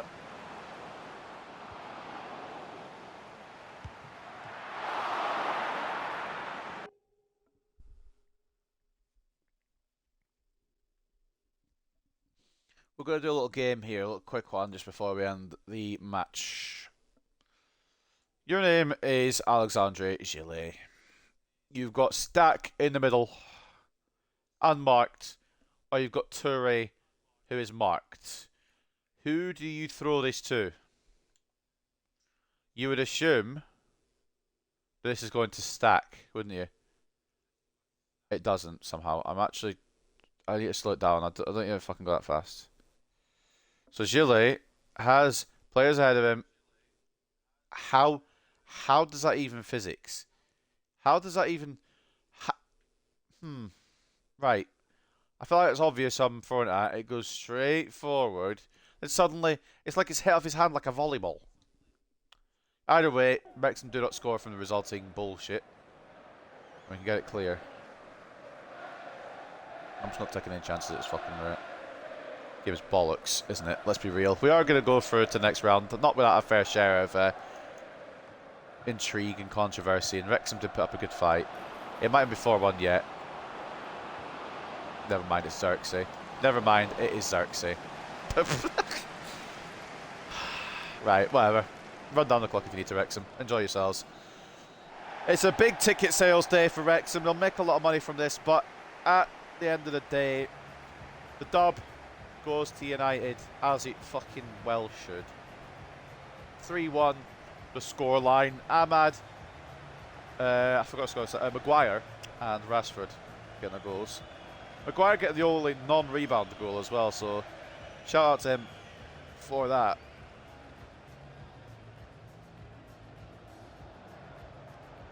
Props to the boy Maguire as well. I've given him props twice there, but still. In his last season, could still rise highest on a corner. And I really wish it wasn't his last season. I was going to sell him anyway, but I'd like to have kept him in the save for a bit longer than what he's staying for. I'm hoping he could change his mind, but I don't think he physically can once he's made that decision. Man of the match goes to Rashford. He gets a 9.1, a goal and an assist, an 8.8 for Ahmad, who got a goal. Granted, it was a rebound goal, but he was just good today, wasn't he? Minu was good, but need to rest him. 8.1. Xerxes 8.1 somehow. Please don't ask me how. I could not tell you for a month of Sundays. 8 for Stack, who was just, you know, maybe deserves a bit more game time. Solid there. 8 for Maguire, who got a goal and was solid in defence. Alexandre Gillet, 5 shots, 4 saves, 1 conceded. The one he conceded was a good goal. So it's not going to be pitchforks yet for Gillet, but him reaching his potential and conceding against Wrexham, it could be a mistake. We're in September. I'm going to keep addressing this goalkeeper issue all the way up till January. If you don't like it, you don't have to listen. But I'm still not convinced. Anyway, for Wrexham, Mo Fowl was there, man of the match with a goal and 8.3. Mullen assisting it, getting an 8.1. Decent defensive display. Nothing special. Harrington made a couple of good saves as well. Granted, he did just rebound back to me. He's a regen as well. 11 shots, 8 saves, 3 conceded. Quite a good looking regen in terms of overall. I'm not going to say in any other way because that's a bit weird. But in terms of overall, I think he's the highest rated player in Wrexham. Oh, you know. Right, post-match interview then. Before that, I actually meant to check the match facts and completely forgot. 53 to 47 in terms of possession, 18 shots to 11, 4.5 expected goals to 2. Thankfully, it was always going to be our day, but Wrexham, keep an eye on them, put up a good fight there. We do advance. Any other shocks besides Bolton smashing through Everton?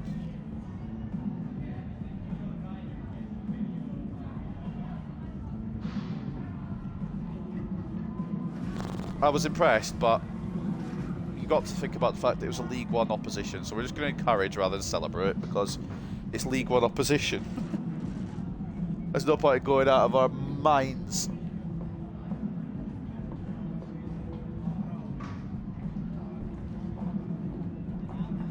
I mean, the amount of fast transitions that might work in League One, but we are Manchester United. We are not Burton Albion. I think they're in League Two anyway. But point is, we're not a League One side. Yeah, Maguire. Still got a lot of value in that slab head before he retires. We'll still get game time here and there.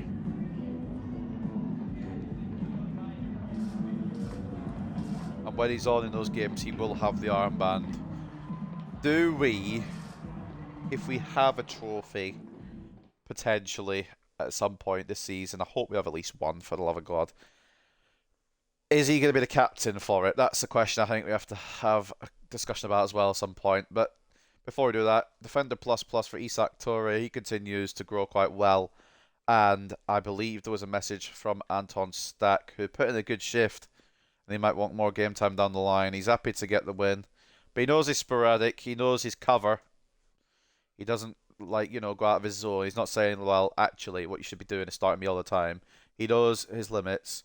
Got performance focused whole first team, to be honest with you, except for Minor, because none of them got game time, and then bench will energy focus all of, except for the ones that didn't play enough, obviously, like a Baldanzi, like a Hjulmand, like a Anasio. Right, coolio. Lovely jubbly. And like a De Gea, I meant to... Oh, fuck.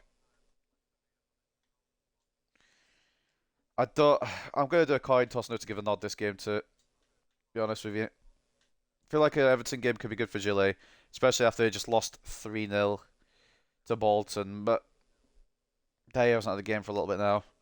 So coin toss is what it'll be. But before that, we will advance. New email from United board. I'm assuming that's the funds we've just won. And the game has been rescheduled with Chelsea. So I'm assuming that's the next round been decided. National team selection as well. Fucking international breaks, man. I hate it. Right. Who do we get in the forefront of the Carabao Cup? Probably a difficult team. I fucking called it, man. It can't all be fucking sunshine and rainbows, can it? We are drawn away to Arsenal in the round of 16 of the Carabao Cup. It is what it is. Another heavy hitter as well as Liverpool play Manchester City, Brentford Huddersfield, Norwich Tranmere, Newcastle Cardiff, Bolton Bournemouth, Charlton Athletic, Crystal Palace, West Ham Swansea. It could be worse. It could be worse. I've scrolled the wrong way there. That's the FA Cup. It could be Man City, who we just lost to. But Arsenal isn't much better, to be honest with you. Well, the Carabao Cup run was exciting and fun while it lasted, wasn't it? Sometimes that's the way it be. If some teams played their second Champions League game, by the way. Saw a little bit of news there, or is that the Europa League? Because Arsenal aren't in here, so I'm assuming that's Europa League. That's their first game. She's played there, it looks like. Right. Up next, at Goodison Park, a team that just lost 3-0 to Bolton. If we don't fucking hammer these cunts, you've got to ask questions about our killer instinct, to be honest. They're just either that or they're just going to bounce back and destroy us. I don't know. First of all, though, national team selection, we're just going to go with what it says, because do we want to change anything? I just can't be arsed, to be honest with you. The, whatchamacallit, it's kind of worn off wanting to manage Spain now, to be honest. The allure is kind of worn off a little bit, I can't lie. Fuck it, let's go with what it says. What we do know is we need to check the news before we go into this, and then we'll go into this. Arsenal, Liverpool play each other. Some Europa League results. Chelsea and Leeds play each other as well. I don't think there is actually much news, to be honest with you. Some news in the Carabao Cup. Nobody scored, apparently, for the first time this season to push Manchester United for a 3-0 win against Wrexham. Rashford did get his first goal of the season, but the game doesn't want to credit him. And after a great performance in the match against Wrexham, Rashford is named player of the match. Team of the week, that was when we lost to City, so fuck that, I guess. Let's see what they've got then. The team that just lost 3-0 to Bolton. João Virginia in goal, Atara and Coleman as the fullbacks, with Coleman captain inside. How is it that Maguire is retiring before Coleman? Coleman might be retiring too. I might have to go check that now. Tarkowski and O'Brien the centre-backs, Eric Bunham and Illich as the CDMs, McNeil left mid, Emery Gokai right mid, Vanner at cam, Richarlison at striker.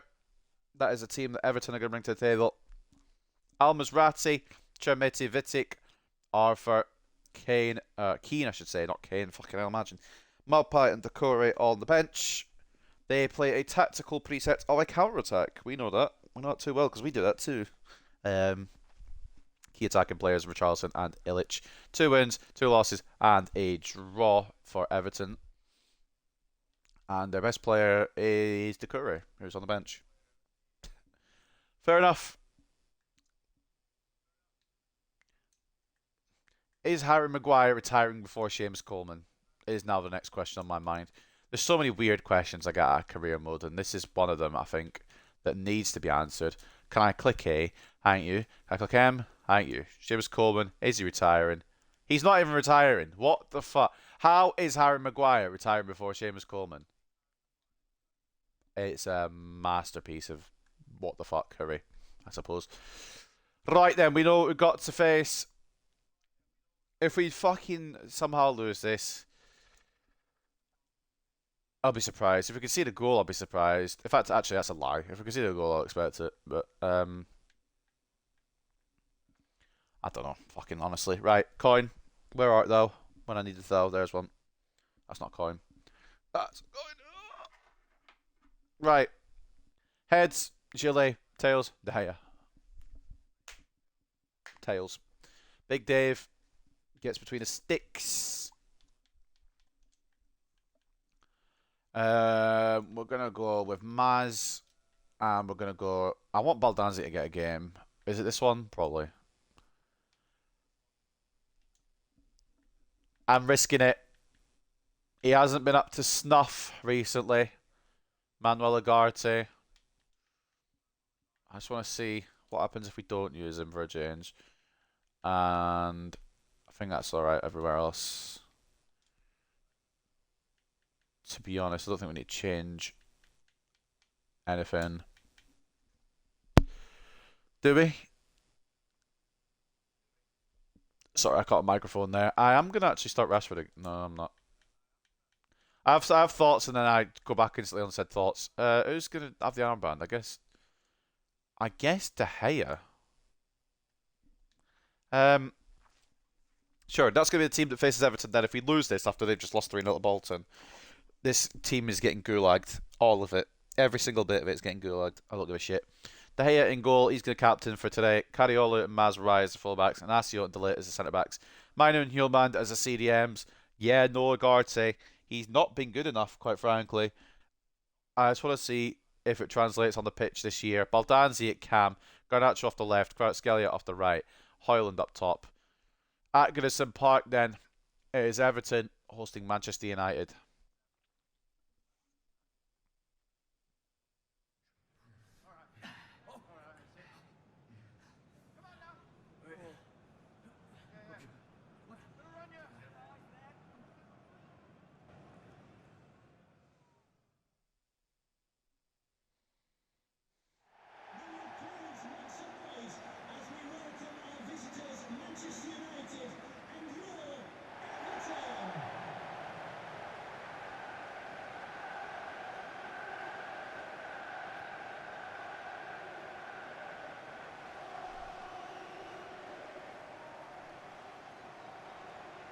Well, we need a win to try and get back into the Premier League title race. So we haven't really fallen out of yet, but I would just like not to fall out of it. Everton need a win because they've just lost 3-0 to Bolton Wanderers in the Carabao Cup. And they are 12th in the Premier League as well. They'd need a win to try and propel them into the top half. Both teams desperate for 3 points. Which teams will get it? Which team, I should say, will get it? Will it be a team from Merseyside or will it be a team from Manchester? More importantly, have they got any mad regions we need to look at like fucking Atletico did to open up today? Jesus Christ. Did not expect Jean Oman. I still am surprised that we won that game. Who you bring into the cards table then, you pricks? Pickford, Harry Tyler, that's probably a region. Otara, Tarkovsky, O'Brien at Sassignon. Cisse, Ogbunam, McNeil, Efekale, Decore, and Richarlison. Wow. That's... Unless they've got some busted V-gens, which I'm going to double check actually before kick-off. Quite a shit team.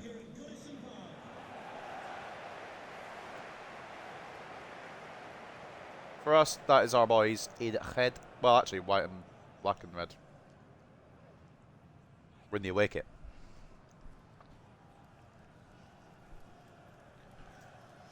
What are we saying then? 5-0? Not saying a nil, we'll concede. I know we'll concede.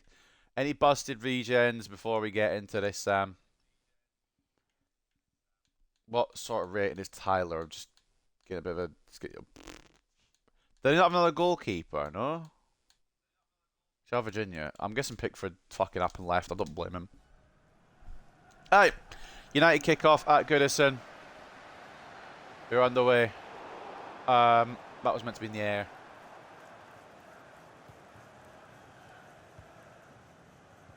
Midtjylland up next, I believe, in the Champions League. Fucking hell, Everton nearly scored. This lot got beat by Bolton. Fuck off, boys. Pissed me off already.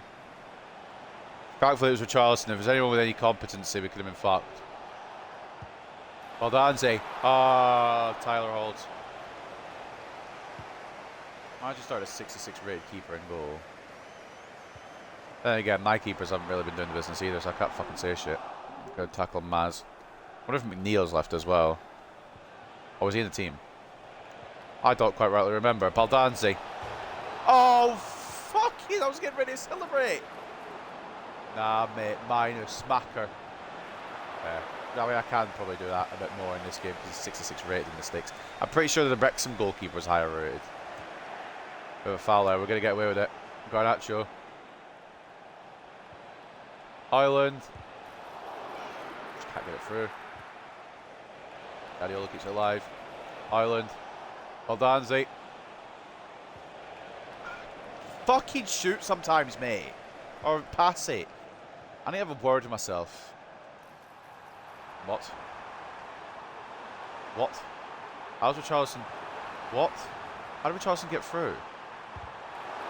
Good block from Maz, but how is Richarlison getting through there? That's one big problem with Delay. His pace is slightly slow, but he is a good defender on his day, so I can't really get mad. Reacher. I tried to get cheeky with that. I should have just gone for the shot near post. It probably would have gone in. I tried to go cheeky. That's probably what's going to cost me potentially a goal or even a match, perhaps. Going cheeky sometimes. Just go for the easy. There's a reason it's easy. Just smack it with your 89 rated player and it should go in. Good tackle on Asio.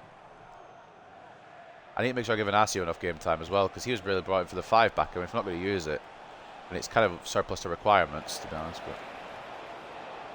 But Aldanzi.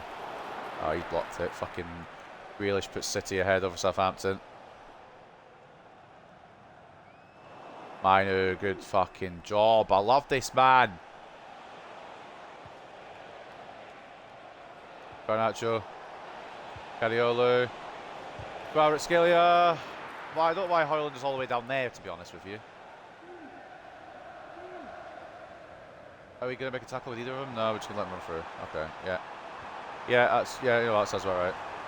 Burnham's offside anyway, but that sounds about right. I can't grab control of either of my players, so neither of my players get fucking... whatever. Fucking... I don't try to say it, but my brain isn't working. I just don't know why we're letting people through like that. I just want to control a player and be able to tackle without trying to switch to another player while I'm trying to tackle. I think is my point I'm trying to make. It was always a stretch, that one. I thought Miner could pull it off. Couldn't, as you saw, obviously. Great tackle. Phenomenal tackle. I think it was an Asio, wasn't it? If not, whoever it was, props to you, buddy. Garnacho into Cariola. Back to Garnacho. No, it's gone to Baldanzi. That's not what I said. Garnacho! Oh, good save.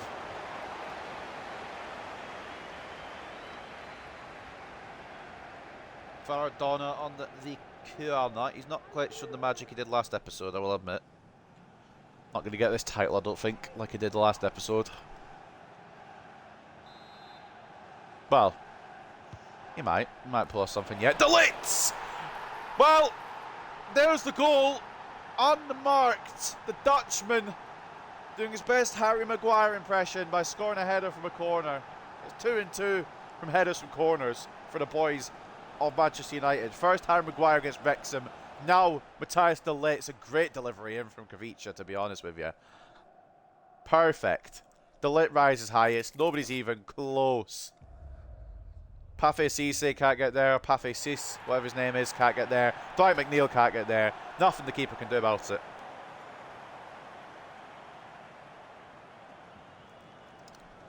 (1-0) for Matthias de Ligt. Nearly a villain at one end, letting Richarlison for a hero today. Well, hero now, I should say. Giving Manchester United the lead here at Goodison.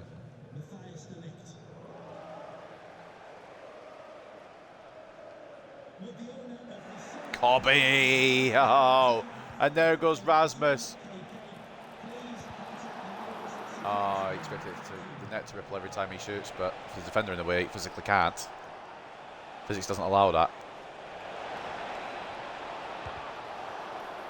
So just fucking closing every shot down, every avenue I want to try and shoot through. They do have it closed down. The defence isn't completely shit, to be honest with you. They do seem to read shots quite well. I don't know why De Ligt's the man being committed there, but oh, okay. I thought I launched with Mazraoui. I guess I didn't, and I didn't get it there either. The Curry from range. No worries there.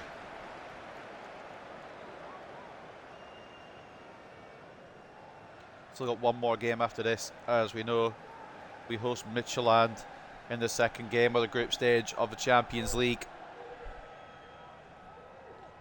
And then I've got quite a busy afternoon ahead, so I'm excited for that personally.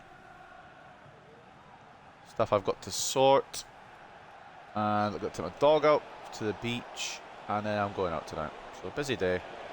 I need to sneeze. Oh no. Fuck it, it's a reminder. I need to sneeze. Oh, it's gone now. What? Do you get like sneeze face? You don't actually sneeze. I've had that again. I think there's probably so many times. That's probably not the first time I've mentioned that in a stream. And it probably won't be the last either, to be honest. So many times I've had sneeze face. I just had to shoot or get the ball out of position so I don't fucking lose it. Well, so I don't lose it in a silly way. Oh. Right, more from me for thinking De Ligt would cover that. Again, thankfully, their striker is Richarlison. This comment will come back to bite me second half probably. But for now, I could keep talking shit on their R9. It's not the R9 that you know and love, but it's an R9 that you know. Højlund knocks it to Cadiolo. Seems to be the only option available. I'm going to be honest with you. We've not been good enough this ARF. Should have more than one. Maybe we can have a second. Oh, will you move, O'Brien? That wasn't a header either. Baldanzi will get the loose ball though. Oh, nice from Baldan's dog. Cadiolo. Oh, Garnacho, one more. Oh, wow! I don't know what that noise was, but I'm very upset that I didn't go for it. As you can tell by my noise. Nice De Ligt. I thought I was going to just go for it. Richarlison there. And I was fooked. But Matthias De Ligt, good interception. Højlund. Garnacho. Good turn. Oh, good save. You know what? His keeper hasn't put a bad account for himself. Goal kick as Kvaratskhelia tackles. We'll go into the half in the lead. Thanks to that man there. Matthias De Ligt rising highest. Nothing the keeper could do. Great header. If I do say so myself.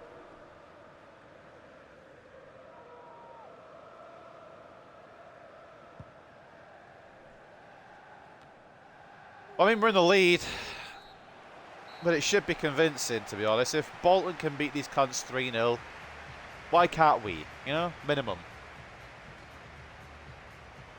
De Ligt, bit suspect at the back on occasion, but he's got our goal, so we're not going to shit talk him too much. I will still shit talk him, because some of the runs that Richarlison's been allowed have been concerning, but it's on Inacio as much as it is De Ligt, but Inacio's done well when he's had the need to be alive, I guess. We have plenty of opportunity. 53 to 47 turns possession, 13 shots to 4. 1.9 expected goals to 0.5. We should be able to comfortably finish this in the second half, but that means fuck all in this video game, to be honest with you. Stats mean fuck all, really. Baldanzi, one of the top players on the team. De Gea also up there as well. Got Scalia with the assist, he gets 7.2. De Ligt on a 7 with the goal. Their best player is their goalkeeper, Tyler, or Tyrer actually, it's not even Tyler. He is on 66 rated overall, but he's on 7.2 match rating. So fair play to him, you know? You know what? Fair play to him. He's kept us at bay for most of it, except for the goal that he physically couldn't save. It's a great header from Matthias de Ligt. No arguments with that header. We've always seemed to struggle to score against Everton, I think, or most of the time we always seem to just win by a goal. But again, if Bolton can win by 3, why can't we? That's because we can't defend. Although the ball did fall back to them there. It's a good block from Maz. Don't think I didn't see his contribution there. Beach has been quiet today.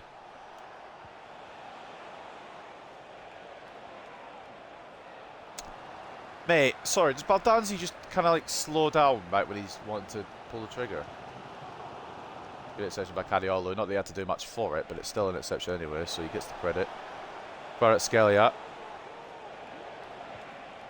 Okay, I passed that though, so we'll have that back. Cheers. Beecher.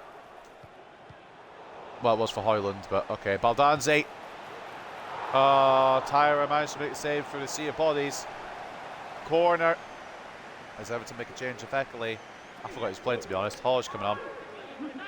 Hauge. I don't know how to pronounce it. I think he's Norwegian, so probably Hauge. Or Hauge. Fuck if I know, mate. Why is the smaller... Wait, who is that at the middle? Ah, fuck it. Get picked out. Matthias de Ligt. Again. Go on, mate. Oh, he nearly did. I thought it was a smaller defender, but it's actually de Ligt again. You know what? If aim broke, don't fix it. Baldanzi. Once again, get the corner. Good save from Tyra again. Surely they're watching de Ligt this time. They are. You know what? They are. I'll give them that. Counter for Everton on the cards here, potentially. de Ligt misses a tackle. But we do have enough men to make the tackle. Baldanzi. Garnacho. Fucking this goalkeeper. I've called him out at the start of the match because he's 66 rated. He's like, yeah, I'll have this then, mate. He's stopping fucking everything. Garnacho closed down at the near post. Maybe we could have played it inside to Hoyland. Probably should have played it inside to Hoyland. Hoyland's not been able to be picked out today. Baldanzi. De Ligt's asking for it again. He isn't going to win it. I think they come wise to the strategy, unfortunately. Which is just hit it to your tall centre-back. Great ball by Inacio. Feature tries to win it. It's going to be kept alive by Garnacho. Baldanzi. Oh, will you stop running at people, you prick? I'd be hella pissed if they fucking equalise, by the way, before I get second anyway. That doesn't make any sense, but the point is, I want to be 2 goals up before they score, because I want to win this. 2-2 between City and Southampton. That's an interesting score to keep an eye on. Hoyland, Garnacho. Ah, I can't fucking do anything. I want this second goal, but I just can't get it, man. Let me grab control of a midfielder. Feels. Hauge, it is pronounced Hauge. He's offside anyway. They're going to make changes, and so are we. Rashford, on you come. Garnacho's pissing me off a little bit. It's not even his own fault, to be honest. Honestly, Ahmad could come on for Kavicha as well. He's been quiet. And I'll bring Bruno on as well. I was half thinking, do we bring on Xerxes to help Baldanzi? But I feel like I should bring on Bruno to help Hoyland. Probably more goals that way.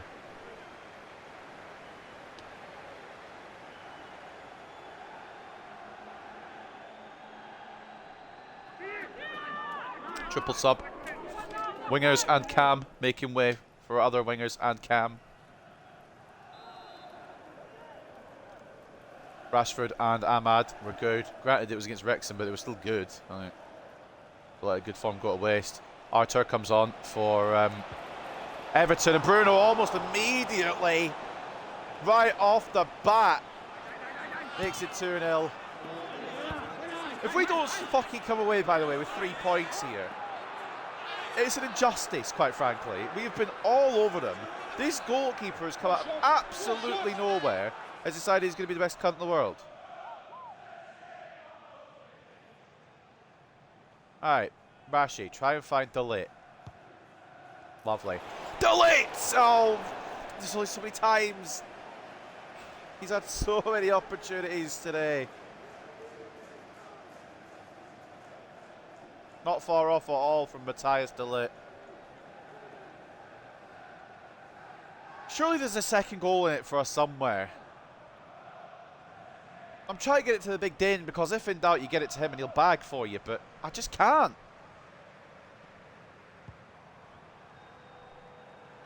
Can't win that header. No, it's cool. Yeah. Right.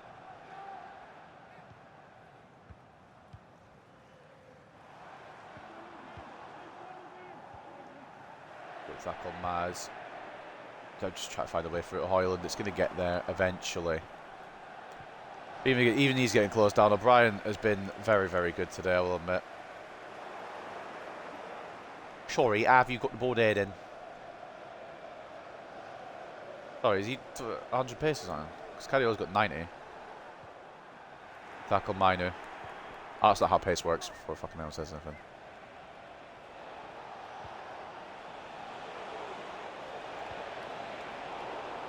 I think Hoyland is straight there. Probably should have played to him instead of Rashford, to be honest, but I'm getting impatient, and so are the Everton fans. They want an equaliser. They want to punish us. Richarlison, yeah, I was going to say he has to be offside. You know what, actually? And I know I've done this the wrong way around because now Baldanzi's off. But get your arse on, mate. And honestly, Delete is on his last legs. You know, we're going to rest him for Midtjylland anyway. Let's just fucking tire him out.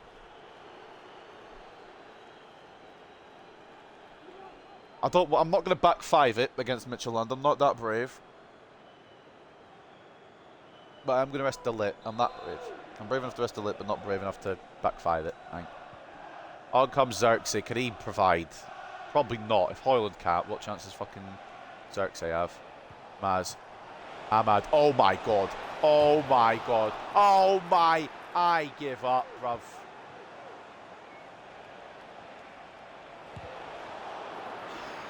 Block, I think, off Bruno's shot. Mate, we've hit the post twice this game now. Baldanza hit it earlier. Ahmad hit it there. We're only 1-0 up. This smells of an Everton equaliser. You know who we're aiming for. Can he do anything about it, though? Delay. Oh. He won the header, but it's straight at Tyra, who has been the bane of my existence this game, to be honest with you. I really will cry if they fucking go and get a point, to be honest with you. Ahmad. Xerxes probably offside, but we'll smack it anyway. Of course he is. Xerxes and onside do not go together.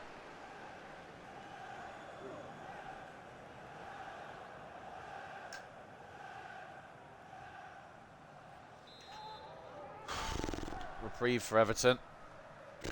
We brought on Xerxes. We don't want a second goal, apparently. That's what they'd be thinking. They'd be thinking, I don't want a second goal. They brought on Xerxes. Ahmad. Well, it was for Dutchman. It's gone to the Englishman, or tried to go to the Englishman instead. Minor. Ahmad. It's a foul on Minor. Rashford. Can't pull the fucking trigger. Rashford had the opportunity there, and I really don't like where this is going. It's been one of the more dominant displays this season. We're only a goal up. It's a very over-expectant pass, to be honest.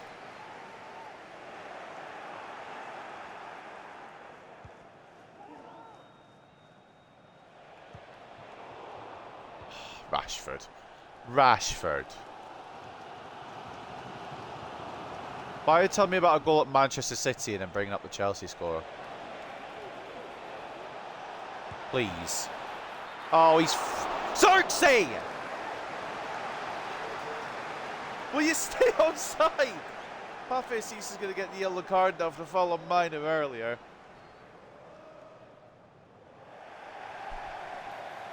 And they're in Bunham makes way. On comes Per Schurz. I'm not sure why he's not starting, to be honest.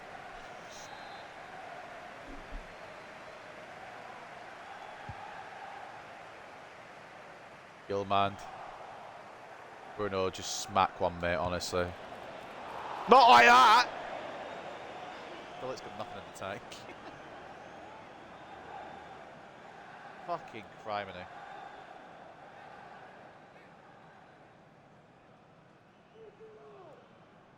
It's been a dominant performance from us, and yet we've only got 1 goal to show for it. That's fucking crazy. Hillman. I'm mad. I mean, Bolton put more past these fucking cunts. What choose are you going to lock onto there before you actually, like, I've aimed it at Xerxes. It's either it was offside again, or it's just not bothered to try. Minor. Oh, fuck.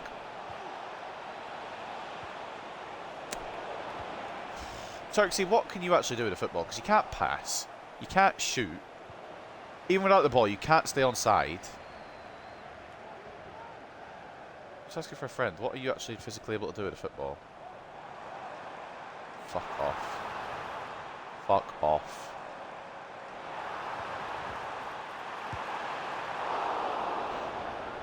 Do you know how much of a heart attack I was about to take? After 94 minutes of dominance, if Everton had gone on to fucking equalise that, I think the controller might have been thrown. What's up, Arsenal, once again? Welcome back, mate. Xerxes, oh, fuck off. Well, we've won anyway, but it's not... I'm not happy. We've seen it out. First clean sheet of the season. Finally. Manchester United. It goes to David De Gea. Granted, had to do barely fucking anything. But the fact that we've only won 1-0 is a travesty, to be honest, because of how many opportunities we had. We had so many chances. In the end, it's Matthias de Ligt's header that makes a difference in the first half. I don't know how we haven't scored more. We hit the post twice. Their goalkeeper was on smoke. These stats are going to look so lopsided. And it's only a 1-0 win thanks to a centre-back's header. It is crazy to me how we've not won that by more than 1. Because you look at the stats, 23 shots we had. Granted, some of them were a bit of a pot shot, kind of long shot error, or area kind of thing. 50-50 in terms of possession. 23 shots to 6. 4.2 expected goals to 1.2. They only had 1 shot on target the whole match. De Gea has had the easiest clean sheet of his life. And we had 11 on target. I don't know how we've not fucking won that by more. If their goalkeeper's not man of the match, I'll be surprised. It's been given to Maz. Okay. I see you there, Maz. Putting in the work. 8.3 from Mazraoui. A goal and an 8.2 for De Ligt. Defensively wasn't that great, to be honest, but got the goal, and that's really what matters. Baldanzi was alright. Mainu, I thought, was better than Baldanzi.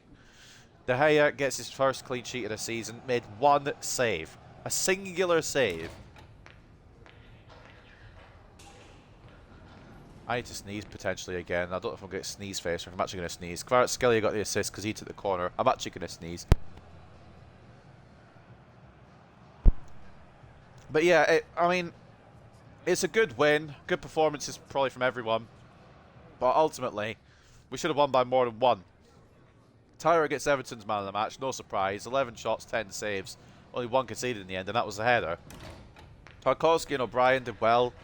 Pathé Cease did well as well, I suppose. Richarlison made opportunities. He was the one with a shot on target, so no wonder we didn't concede.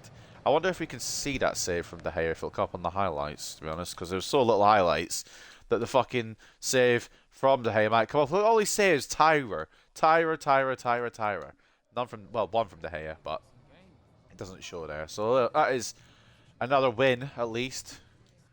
But I'd like it to be a little more convincing. Chelsea and City both win, which means nothing for us, to be honest.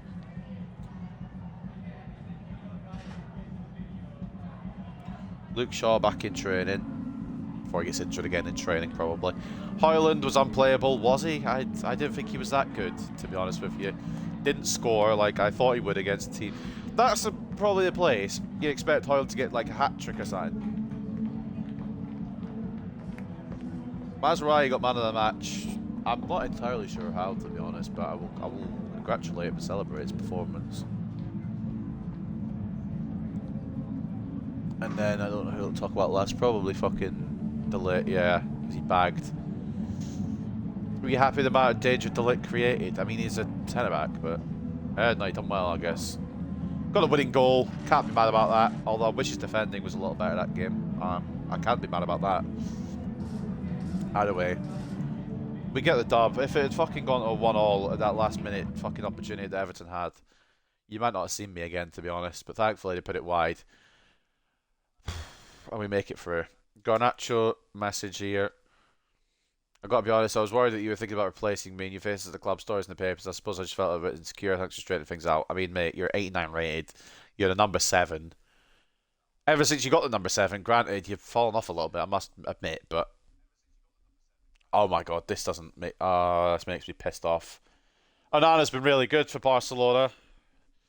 Onana has proved to be an integral part of Barca's team so far. I just hope he continues to impress. I really miss him. And I didn't think he'd be one of the sales that I'd miss the most, but he really, really is. That being said, we've got to focus on the task at hand. Focus now till January.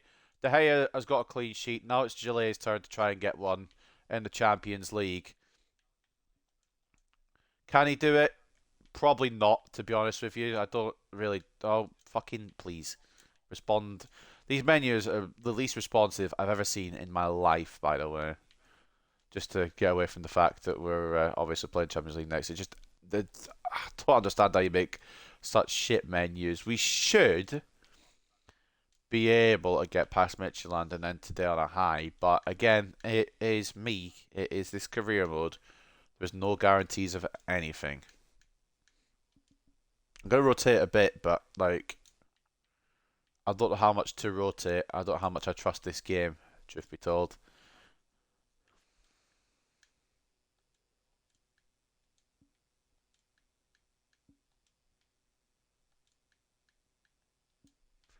What I do know is that this next game will be the last game of today. We'll also get scout reports in before the end as well. Before we sum up to, I think, Nottingham Forest, which is our next game after this. So that's a little update for you. We got the Champions League second game, and then we got a scout report to wrap up today's episode. We're in 9th at the moment in here. At the moment in here, we're still in 4th. Liverpool not dropping points. City and Chelsea not dropping points. It is a long haul now to that Premier League title. Normally 6 games in, but that's all we're going to do for the Premier League today. And I feel like it could have been different. I mean, it really could have been different. Not I feel like. It actually could have been. Because we played City today and we lost. Last minute winner from Haaland has sent them to the top of the table. And again, it really could have been different. How's the rest of the table looking? Have Spurs climbed? Have Arsenal climbed? Arsenal in 12th, Spurs in 15th. Bournemouth, Brighton and Leeds hold the relegation spots. Leeds 6 losses out of 6 losses. But yeah, Spurs struggling. Arsenal struggling a little bit as well. With their team, you'd expect them to be flourishing. But before we go to this game, let's take a quick look at news. Premier League team of the week. We don't have anybody in there. Rightfully so, to be honest, because fucking hell. We only beat them 1-0. Højlund is having a standout season. 10 contributions in just 6 matches. He's, yeah, done well. Unfortunately, Onana has done well. I mean, fortunately for him, I'm glad he has done well. But unfortunately for us, I mean, like, as Man United, we really should have sold him on. The 70 million might even look cheap now. I just hope we don't come up against Barcelona because he might just be insane. Chelsea beat Leeds. And De Ligt scored for the first time this season to push Manchester United to a 1-0 win against Everton. And after a great performance in the match against Everton, Mazraoui got player of El Macho. I think Arsenal lost to Liverpool, I'm assuming, in that match. But we'll wrap up today in the Champions League. We started off today in the Champions League. We'll end today in the Champions League. We've got Midtjylland, who are probably one of the favourites to not make it through. I know that's probably doesn't make any sense, but they lost 2-0 in their first game. We beat Atletico. We now host them at Old Trafford. Anything less than a win is a bad day. That is their team. They've got Olafsson at goalkeeper, Neva and Gabriel as the fullbacks, Beck and Diao as the centre-backs, Beck captaining the side, Simsier off the left, Osorio off the right, Martinez and Sorensen in the midfield, and then Kukta and De Jong up top. There's a couple of names I recognise here. Mbabu, Buxa, Cho, Lee. Is that Kang In? That's not Kang In Lee, is it? I don't think it is. Askildsen, Castillo and Lursel all for Midtjylland. 4 wins out of their last 5. Surely that's not Lee Kang-in. They've got Jan Kukta, who is 76 rated. They've got Buxa, who I remember from the World Cup, or the Euros, sorry. Or was it the World Cup? One of them. He's got 4 goals. It's not actually Luke de Jong that starts. That's a good thing about coming into these stats, because you'll see who actually gets the fucking games, rather than the game lying to me. They got Radu as a goalkeeping option, which is interesting. And is it Lee Kang-in? It can't be. Emiliano Martinez. No, not that one. No, it isn't. It's Lee Han-bom. Oliver Sorensen, though, looks pretty good. Any surprises? Luke de Jong, obviously, is a bit of a surprise, but he's not even getting to play. Probably on the way down, to be honest. 74 rated. 16 acceleration, 2 sprint speed. Luke de Jong's entering his Johnny Evans arc there. Fair enough. So he probably won't be starting. Kukta might be. And they go for the kick and rush with no key players. Realistically, we should beat them without a problem. But that's realistic. Man United don't do realistic, especially in this career mode. We do panic and hope. Now that makes sense.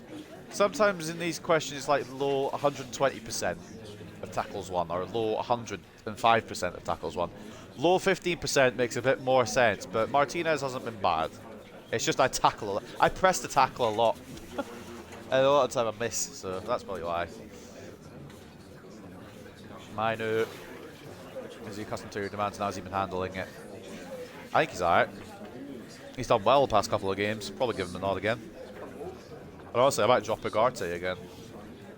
We won. We got a clean sheet. Not Manuel Ugarte. Expecting Gillet to get the better of him. I'm hoping Gillet can do something, man. Encourage him. This could be a good chance for him to get his first clean sheet, unless they decide to score screamers, which seems to be what gets past Gillet at the moment.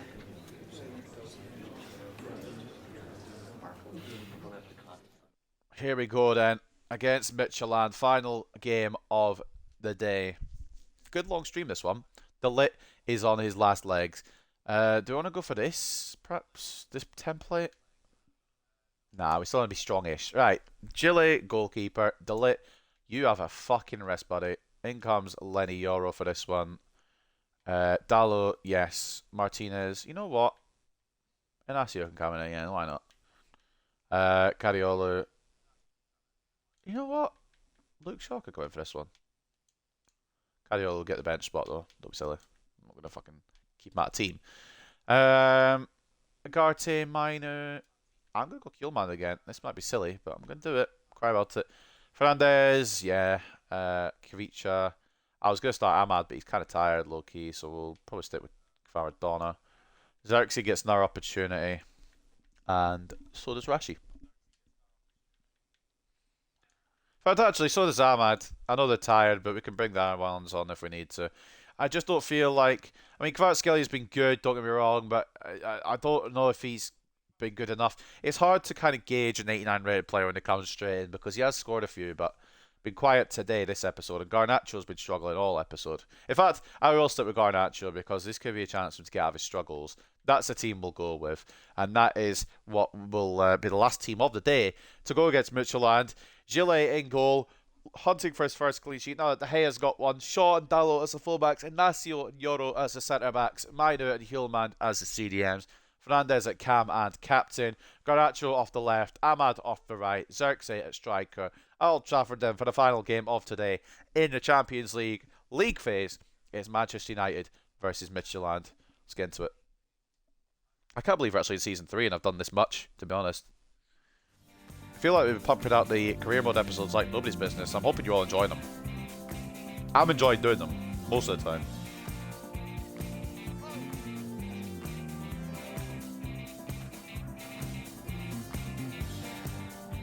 There's occasions where I'd rather pull my teeth out, but recently, yeah.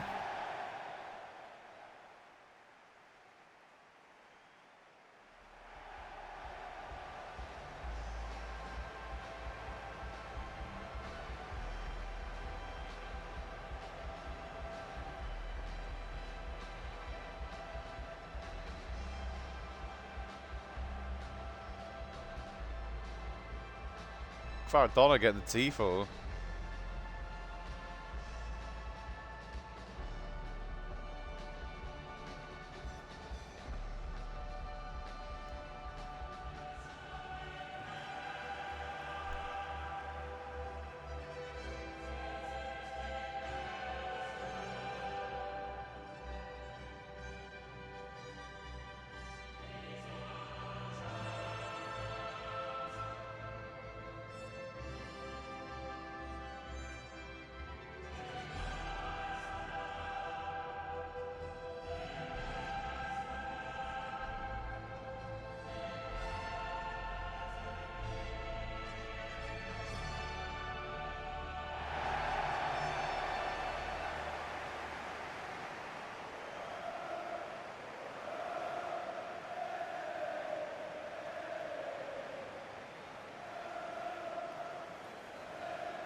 Here we go then, the boys in red.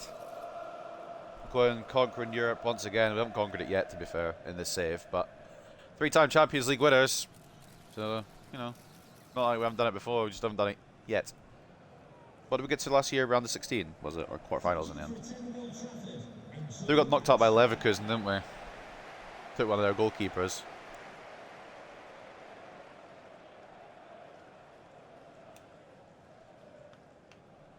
I've got a Wasuaduro as well, the former Bayern keeper, so not a bad side. But I think ours is far superior quality, if I'm being truthful.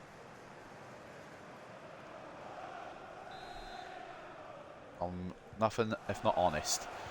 So we go then for the final game of episode 3, and we finish off September. We're going to end as well with a scout report, and I'm only going to do one more Youth Academy report for just now. So I've got it specially requested. We're going to look for Honduran wingers. Can he make that Garnacho? Yes, he can. Inside he comes. Inside he comes again. Alaha seems to be able to get past the first guy, but just can't do the whole thing. And sometimes maybe passing it off is easier. Passing it off is a better option, but that's a Garnacho trademark, and I need to, you know, perfect it. Fuck off. Thankfully, angle is way too tight for Buksha, and because I swore at him, he missed. Chile had it covered anyway.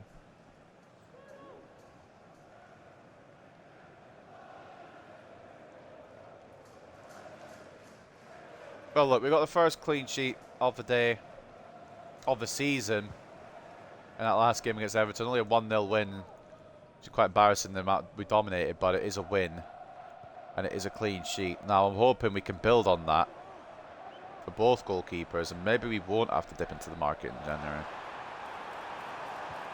Not count my chickens before the hatch, but you just don't know. I've aimed that at Garnacho. Alright. Could we get to Garnacho this time? Lovely. Xerxes.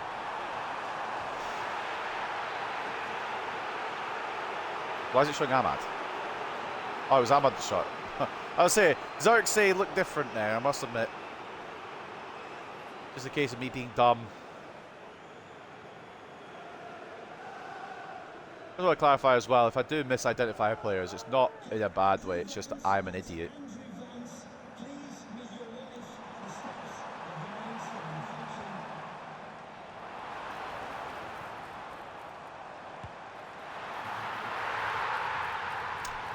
That's what you expect from your captain. More of that, please, Brundog. I just hit it and hoped. Against a team like Midtjylland, more chance of going in than against a team like Man City. Bruno hits it, it stays hit. Keeper honestly gets his vision blocked by his defender, I think. Because he sees it late, which is probably a reason why it's gone in as well. But why not from Bruno Fernandes?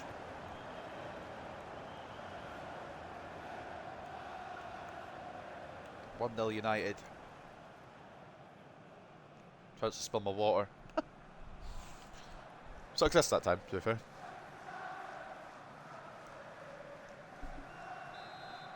We can't sing 20 times Man United when we're not in the Prem.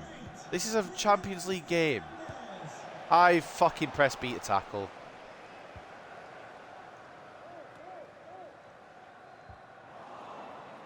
Well, Brooks has got the campaign to remember, but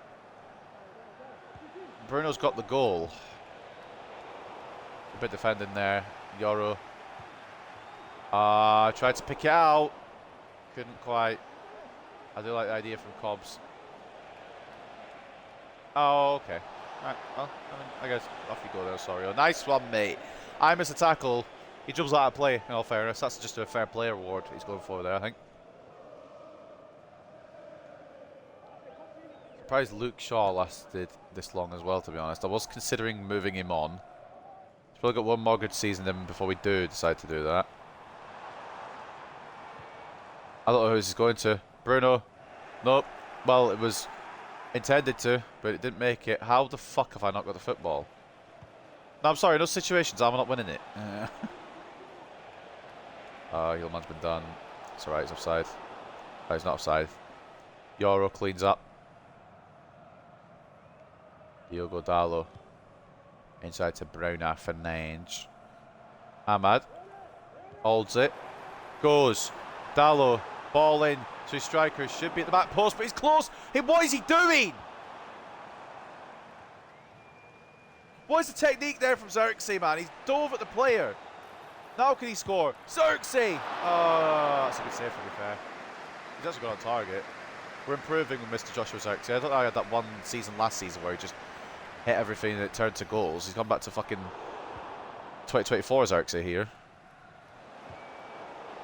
Fucking hell. To be fair, he's getting crowded out as well. Luke Shaw, Garnacho, Xerxes. Can he do it this time? Yes, he can.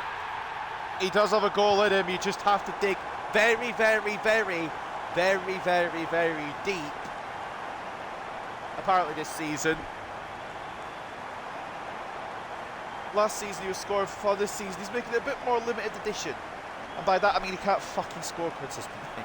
But it is 2-0. And that probably is game, set, and match already. Xerxes gets some kind of burst of pace away from his defender, which you don't see a lot from number 11. But he does bury it well. Rattles in off the post. 2-0 United. Xerxes on the board. Xerxes on the board. On the board. Xerxes on the board. Na na na na na na na na na na. Come on, nice tackle. Oh yeah, we could destroy these. How we get past these easier than Everton? I mean, they're probably similar levels, to be honest. Oh, referee! It's a clean tackle. I'm just not very happy about it. Hillman's, yeah, I knew that was going to fucking. I'd already pressed to do the pass. Unfortunately. Lenny Yoro is not going to get there. Kobe Mainu is also not going to get there. Hillman's not going to get to be controlled. What? What? Gillet? What are you doing? Oh, this man. Nah, this man. Alexandre Gillet, you need to fucking figure it out, mate.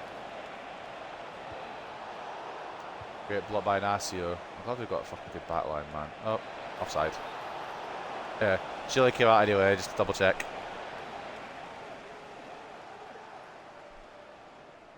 It's actually not that bad, to be honest. Like, it's only his trailing leg that means he's offside, but he is offside. He's coming back on. But pass comes to him too quickly. Gillet was meant for Xerxes, but to be fair, I didn't put enough power on it. I'm not going to blame Gillet on that one. It's all my fingers I can blame on that one. Fernandes as well, and then promptly passes it to them.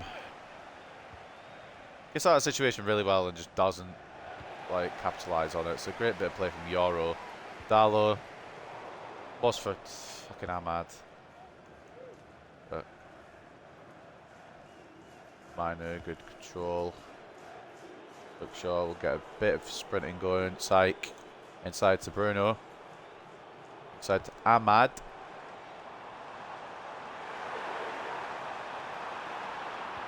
Back to Bruno. Mainu! He loves those, They're not going off him, but he does love them. He's had a couple this save. Not many, mind, but he likes them. Good tackle, Dallo. Xerxes, if you're back on side, mate, that's a fucking balling move. Oh, that's beautiful. Garnacho, please. Lovely jubbly from the number 7. That's 3 for United. And it could become an avalanche of goals. I was concerned when I couldn't switch it on to Garnacho's right foot, but you got to remember the man's got a 5-star weak foot, so more often than not, he'll just score it with the other. Xerxes does well to come back on side, and he's a facilitator. I've got to realise that I need to probably play Xerxes at cam rather than striker, if I'm being honest. Garnacho bags, a great finish. 3-0 United. I'm in no worry now. I mean, they might score. Probably will score. My track record, but dominance in the Champions League from Manchester United, even if we're struggling a little bit in the Prem sometimes. Who's got a knock? Hjulmand, I think. Keep an eye on that. We can bring in Agarte if we need to, obviously. Fucking hell, that could have gone anywhere. Gillet makes himself big and does very well, though. Try to clear it with Hjulmand. I'm assuming the injury didn't help proceedings there. Throwing United. We might have one more chance for the break. Not that we need it, but it's not what I aimed for, but it could work. Bruno. Oh, buggery. Oh, hold on. Xerxes. Oh. Neither team could really keep possession, but Xerxes, good effort. Corner 2.5 then for United. Do we have a fourth before the break? Probably not, but I'd deliver it in anyway and see what we can do. You know, I'm not a pessimist in this situation. We'll go for it. It does find Ignacio. Good save, and Hjulmand can't follow up, partly because of the injury, partly because it was cleared well. 3-0 at the break, and it actually could be more, which is mad. Xerxes doing really well, honestly. Striker, maybe not. Cam, actually not too bad. Oh, he has scored as well, so I'll give him that. It's either going to be him or Garnacho man of the match at the break, because they've both put in stellar performances. I think they've both got a contribution of each kind.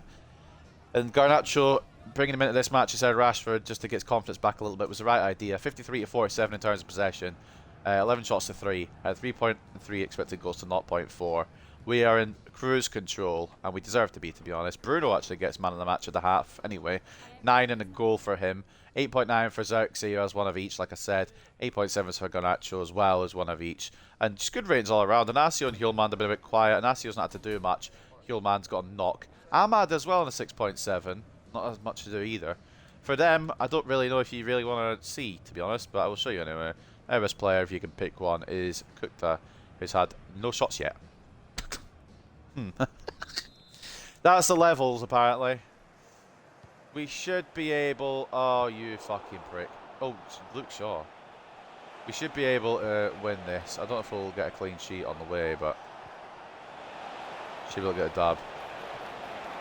Gillet called into action early second half. Per passing from me there. Gilman still has a knock. I'm assuming it's either a broken toe or a bruised elbow or something. If it's a broken toe, Anton Stapp will get a bit more of a look in. Or we 5-back it and we give Baldanzi a bit more of a chance. All I do know is that we can be through again. Xerxes, Garnacho, he's on. No complaints. Oh, but Alejandro Garnacho has to make that 4. How's that not found the back of the net from the resident number 7? It's a great play again from Xerxes to hold it up and play it through. Just doesn't find the goal. Not a big deal considering the position we're in, but just would have been nice for his confidence, I think. Bruno wins that all day long. They're not even challenging. Garnacho, that was for Ahmad. It will go eventually to Ahmad. Kind of, not really as I wanted. Xerxes put in a bit of a defensive performance. I wanted to go Ahmad. If I'd not got Xerxes, I might try to fashion a shot out of that, but obviously it's not the intention that I had. So I couldn't really do fucking much about it. Ignacio, good header. Garnacho, poor touch. Yeah, I'm going to bring off Hjulmand very soon. He was going to be the one to come off tonight anyway, at some point, but the injury will just kind of speed the process up. Garnacho, Xerxes. Can he score again? Oh, it's a good save again. Owusu-Aduro trying to do whatever he can to keep small chance of Midtjylland getting anything alive. Inacio wins that again all day long. Bruno. Oh, I want to hit it. I'm gonna. Oh, wrong side. I did hesitate. That's probably why it's got a target in the end. We are going to do the Hulman change. And the game really doesn't want me to keep Ahmad on, so we'll do that as well.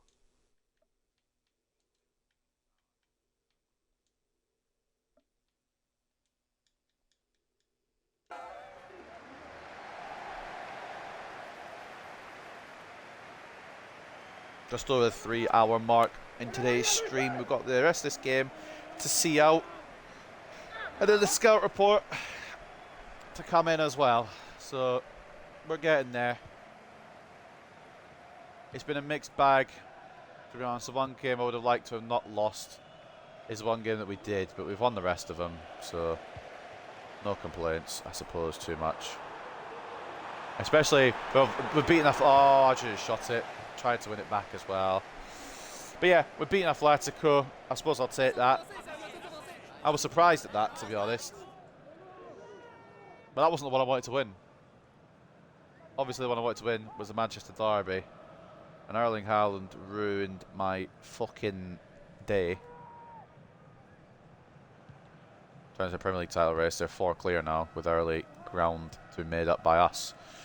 But we made up that ground on Chelsea when they were clear, so we nearly bottled it back to them, but that's beside the point.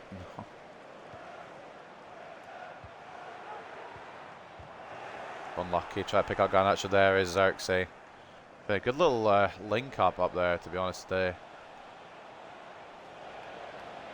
No chance, right? Yeah, I see. Luke Shaw gets his body well in the way.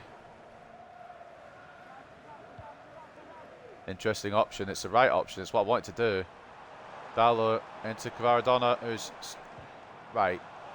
What's happened with the football then? Because that's not what Kvic did. It looked like he stood on the football. I might be wrong. That's the wrong fucking thing. Yeah, it looked like. So Garnacho makes the pass, which is very good. Great camera angle here. Brilliant ball. Dallo knocks it down to Kvic. What happens? He takes the touch. It looks as if he stands on the ball. No, he just leaves it behind. Right. Okay. His foot's gone through it slightly. Whatever. I'm not going to like get very angry at it. We're 3-0 up. Possibly 3-1 now. But 1-2 with Buxa. Good save, Gillet. Good play, to be fair, by Midtjylland. A rare attack from them as De Jong comes on for Buxa. Mata comes on for Babu. We now have a 2-pace striker to deal with. First appearance, I think, this whole season for Midtjylland. At least in the Champions League for Luke De Jong. Headed and caught by Gillet. He's not been exactly quiet at things to do today. He's had to do more than what De Gea had to do for his clean sheet. Inacio doesn't want to release the ball when I press the Y button, and that's offside. It's not offside. Just testing the linesman's reactions there. Easy grab for Gillet. Good tackle, to be honest. Kvaratskhelia just doesn't feel like he's got 89 pace. Dallo into Kvaratskhelia. He's got the ability to take it on all by himself. And he will take it on all by himself. Falls to Xerxes. That will do the job if it wasn't already done. Kvaratskhelia, a little bit of magic from the Georgian. Couldn't finish it himself. But the poacher today anyway, Xerxes, finds himself on the rebound and maybe finds himself on a couple more team sheets. He does seem to be doing well today.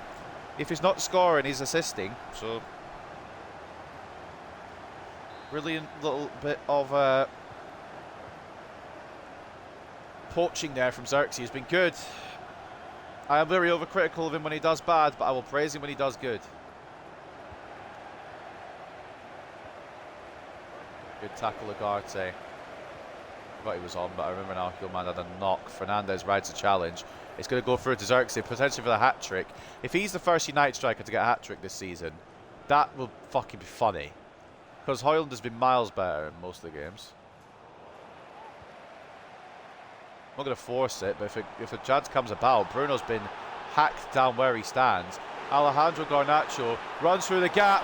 Oh, great save. That's what Garnacho's capable of on his day. He's had a good day today. Could probably have a couple more goals than what he has as well. But in all honesty, it's just been a 5-star performance from United. Reacher gets tackled on the way through. Good effort from Ugarte to try and force that ball through. And now it is Luke de Jong. If he escapes Lenioro, the game is fucked. Right, I went for a tackle. But yeah, he's got 2 pace. And he's passed it straight back to United. Fernandez. Kvaratskhelia. Xerxes. Hat-trick.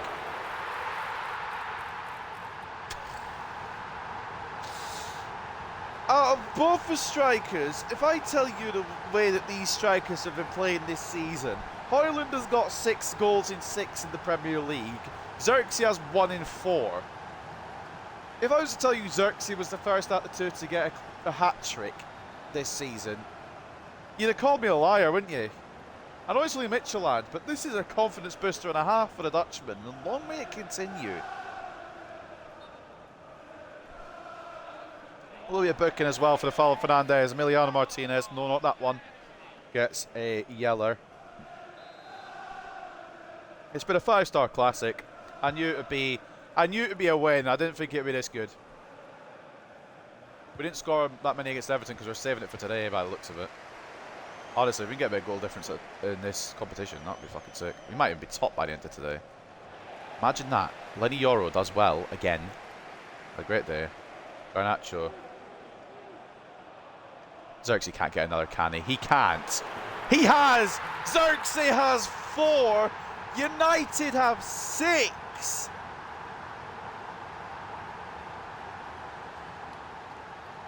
Joshua Xerxes. He's got 4 goals today. I think that's the most one player has got in a single game since the start of his career mode. We've had hat-tricks. Højlund's had plenty. I think Fernandez has had 1. Garnacho's probably had 1 at some point. That might be the first time that there's been 4 in a game for a player in United colours. This save. Fernandez tried to fucking force it through, but I think Midtjylland have had enough. I wonder if we name the episode after Mr. Xerxes now. Shaw, with what he's got left, tries to escape. Garnacho. Can he? No, he can't. I was going to be honest, I was going to try and run through and get his 5th of the day, but I don't think it's going to happen, and I don't really.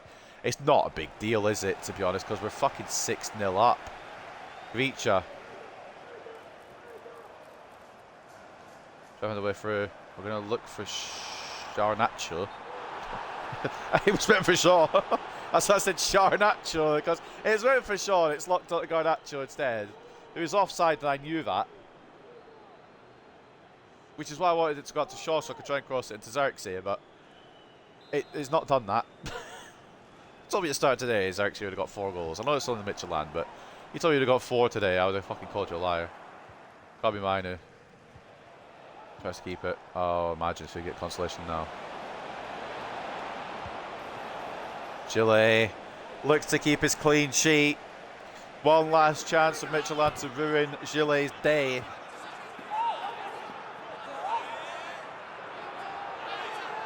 Imagine if we fucking score one later. I'm going to be fuming for Gillet. I'm going to be fuming for us. Do everything we can to get this away, boys. Oh, it's a phenomenal save, to be honest. That nearly snuck in.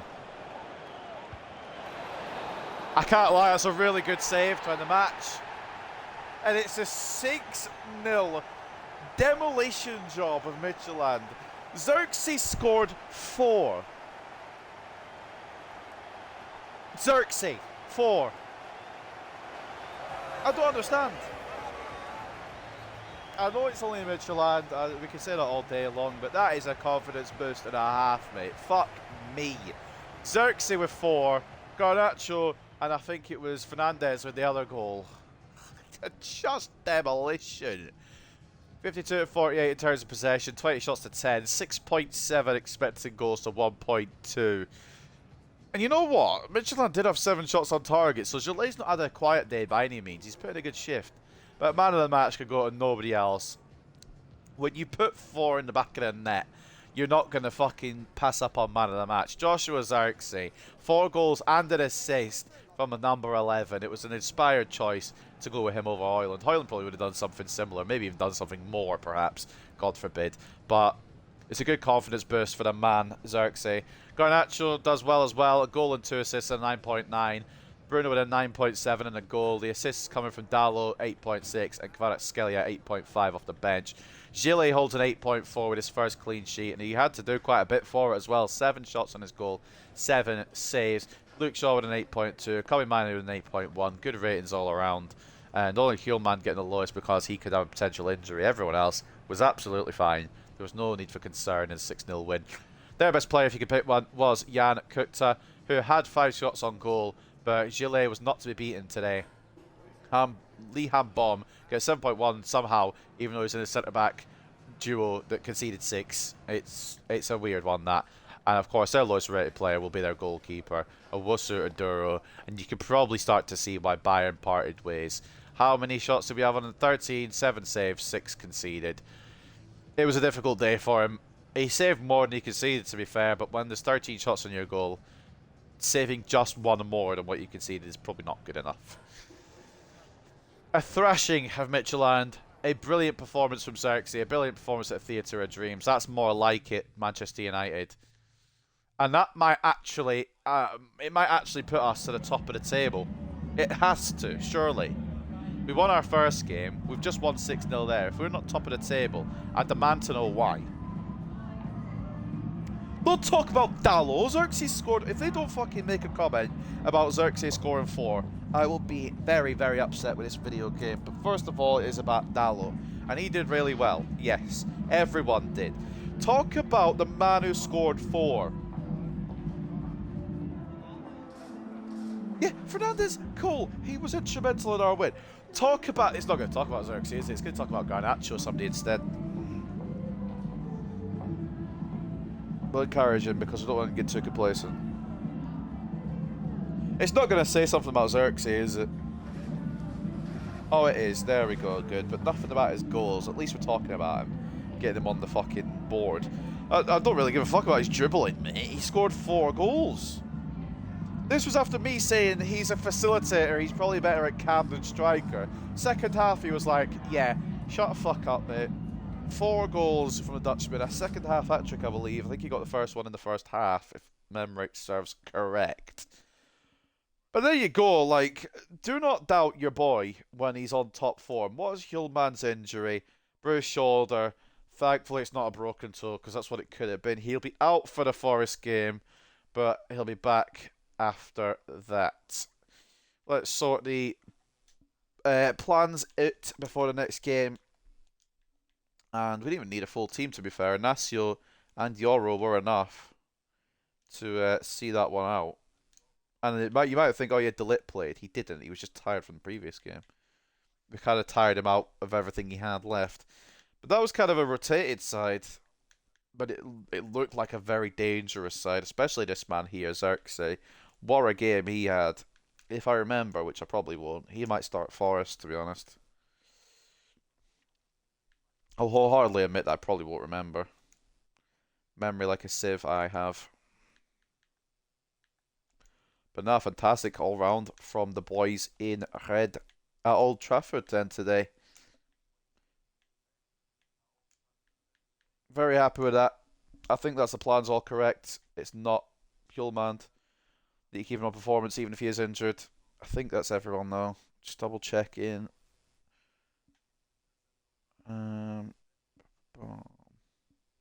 Yeah, sweet, lovely, great game then today.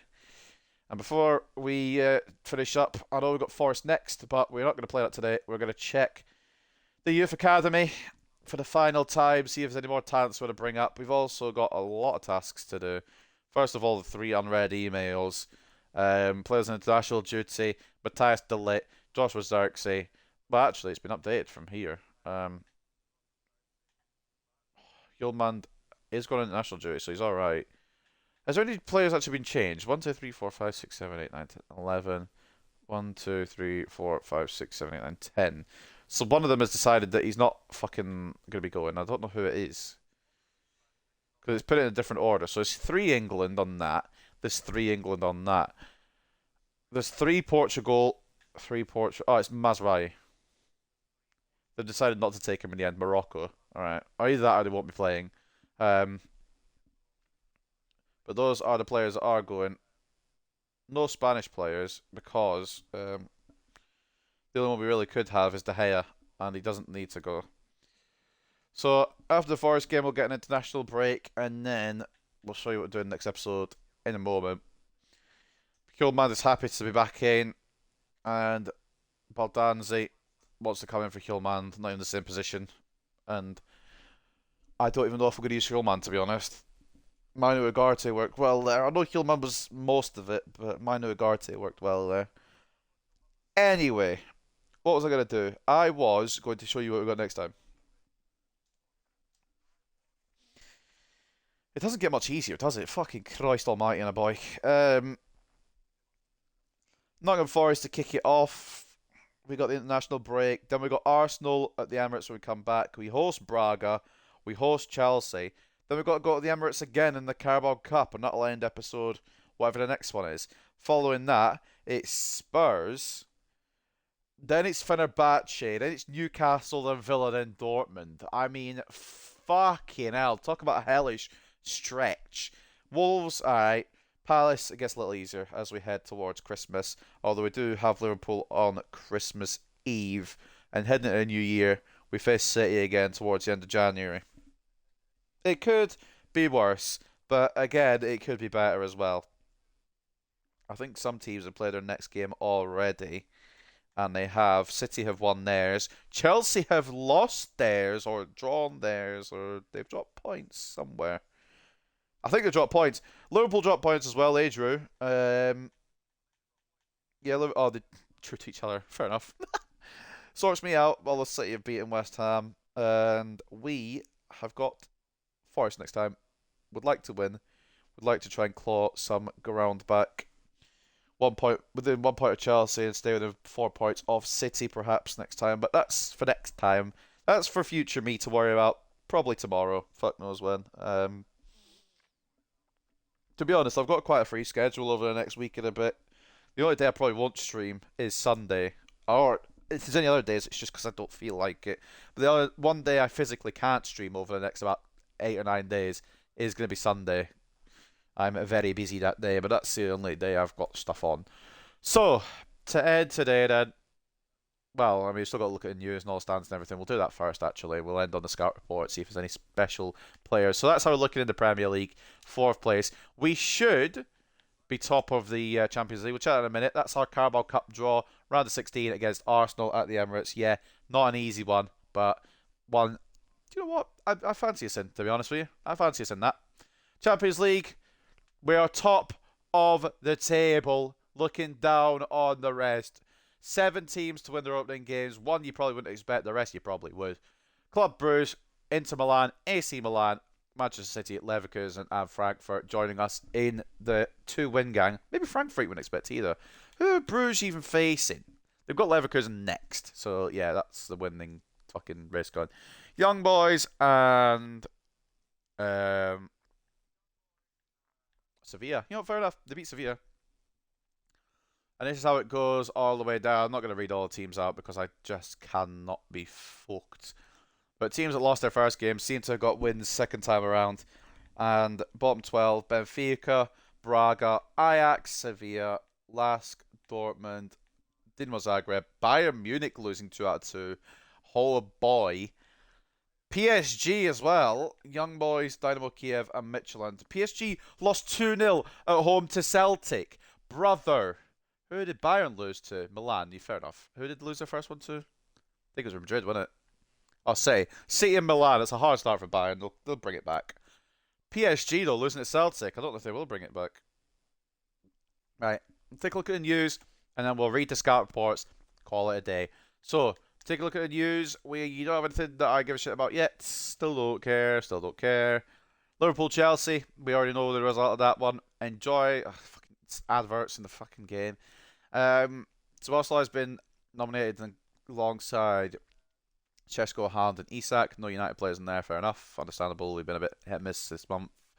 Garnacho's performance superbly right now. I believe that's not all of what he's capable of. I swear this is just a fucking Garnacho fan account. My question is, who is really responsible? Well, what? Our great performance in the match against Midtjylland. Xerxes is named player of the match. And Xerxes scored yet again to wrap up an amazing performance against a bewildered Midtjylland side and seal 4 goals. Yeah, 4 goals. Man United are no doubt excited to see their great performance from the club. Expectations level high and rising.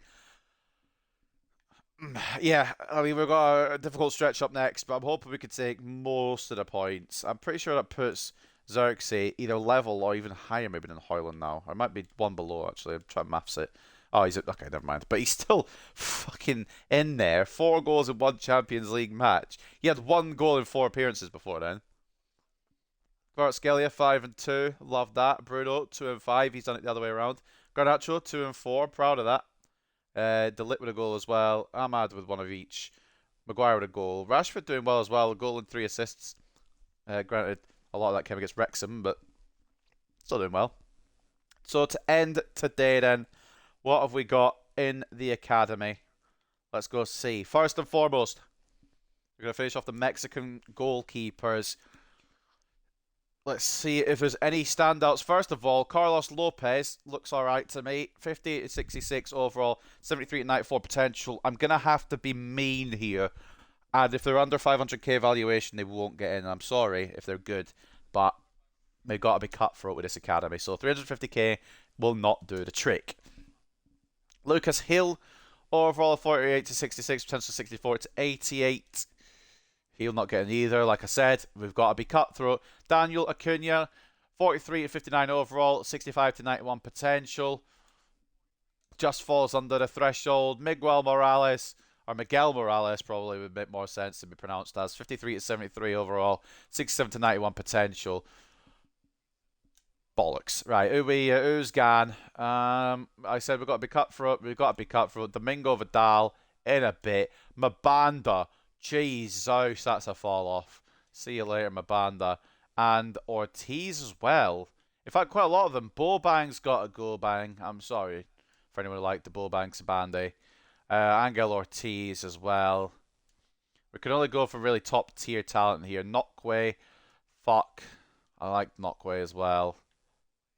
I'm going to keep him for another month. Ajit Adakari. Yeah, it's quite a fall in some of the potentials, to be honest, which is concerning, but it's alright. Anyway, Miguel Morales makes his way into the squadron. Joaquin Rivas, overall 52 to 72, potential 64 to 80.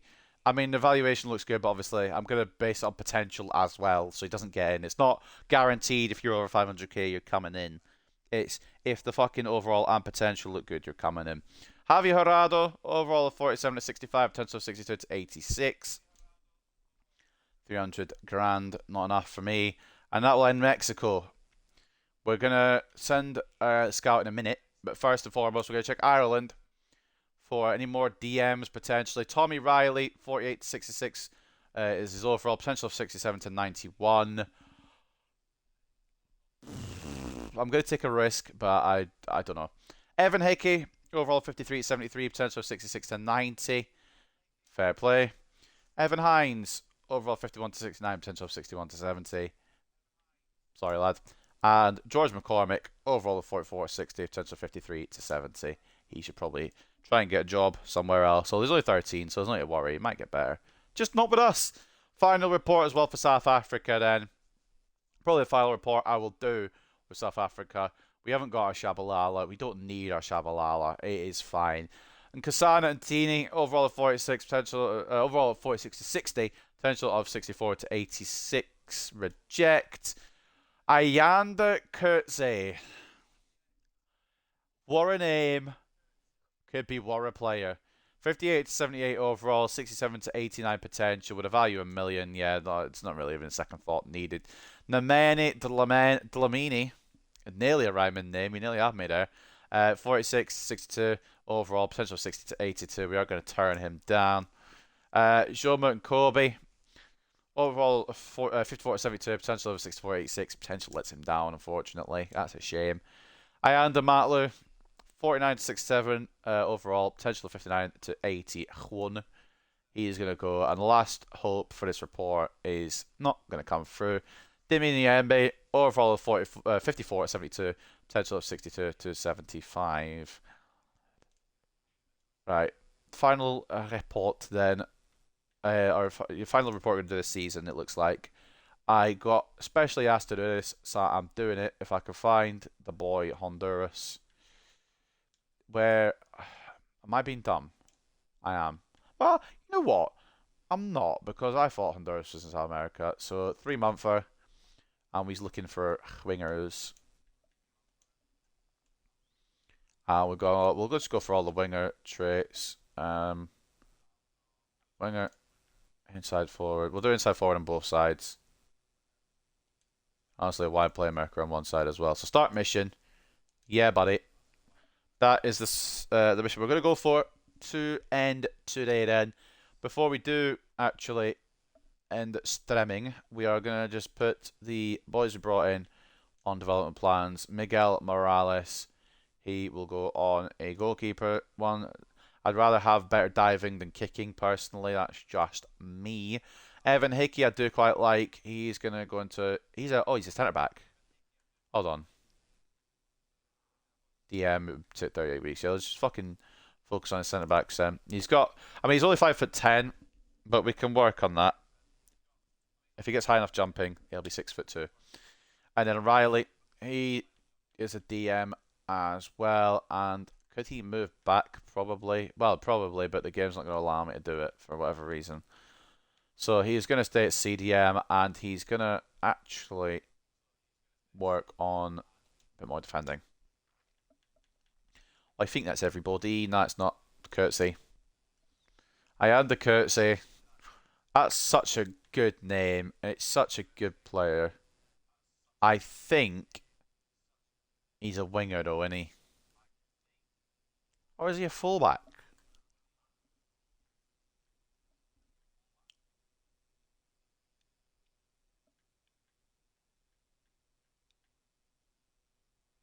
Or is he just alright where he is? I think he's probably... I mean, he's probably better as a centre mid, but I feel like he could work on the wing. We're going to put him on a deep line playmaker, get the stats up a little bit. His defending won't go much higher, but his attacking will. Maybe a cam down the line, perhaps. Potentially 16 weeks, you know. I won't make that change just yet, but I think that's where we'll go with him. I'm happy with that. Good little report. And the academy doesn't look fantastic, but it's getting there. We've had to delete a couple, unfortunately. Those who won't reach their potential. And we'll probably do another deletion once Hondurans come in off that report. But some of you lucky to stay. Shrestha, you're on your last... Actually, you know what? You're not on your last warning at all. In fact, you're only 14. You're on your last warning. Fix up. Academy looks a bit ropey. So to end today... I just want to check the loan growth. I like to do it at the end of every episode just to see if anything's changed. It's been like 3 weeks, but you just don't know, do you? Hutchinson's still at 61. Gort 68. Amas at 69. Russo, not bad in terms of growth. Not anything insane. Bowman up to a 76, though, is insane. I wish I could check his stats or his attributes. Oh, there we go. I mean, it doesn't really matter what side we play him on. He's coming along well. He's coming along really well. And I'm excited to bring him back. I'm really excited to bring him back. But anyway, ladies and gentlemen, we're going to leave that there for this episode of the Manchester United Career Mode. We've got quite a good bit of progress and we've got through September into October. And we are ready to continue with a very, very difficult stretch for the next probably 2 episodes minimum. But I hope you guys have enjoyed. Enjoy your weekends. If I don't see you, I might be able to stream tomorrow. Sunday, I won't. But if I don't stream at all, enjoy your weekends, and I will catch you when I catch you. Take care, and peace.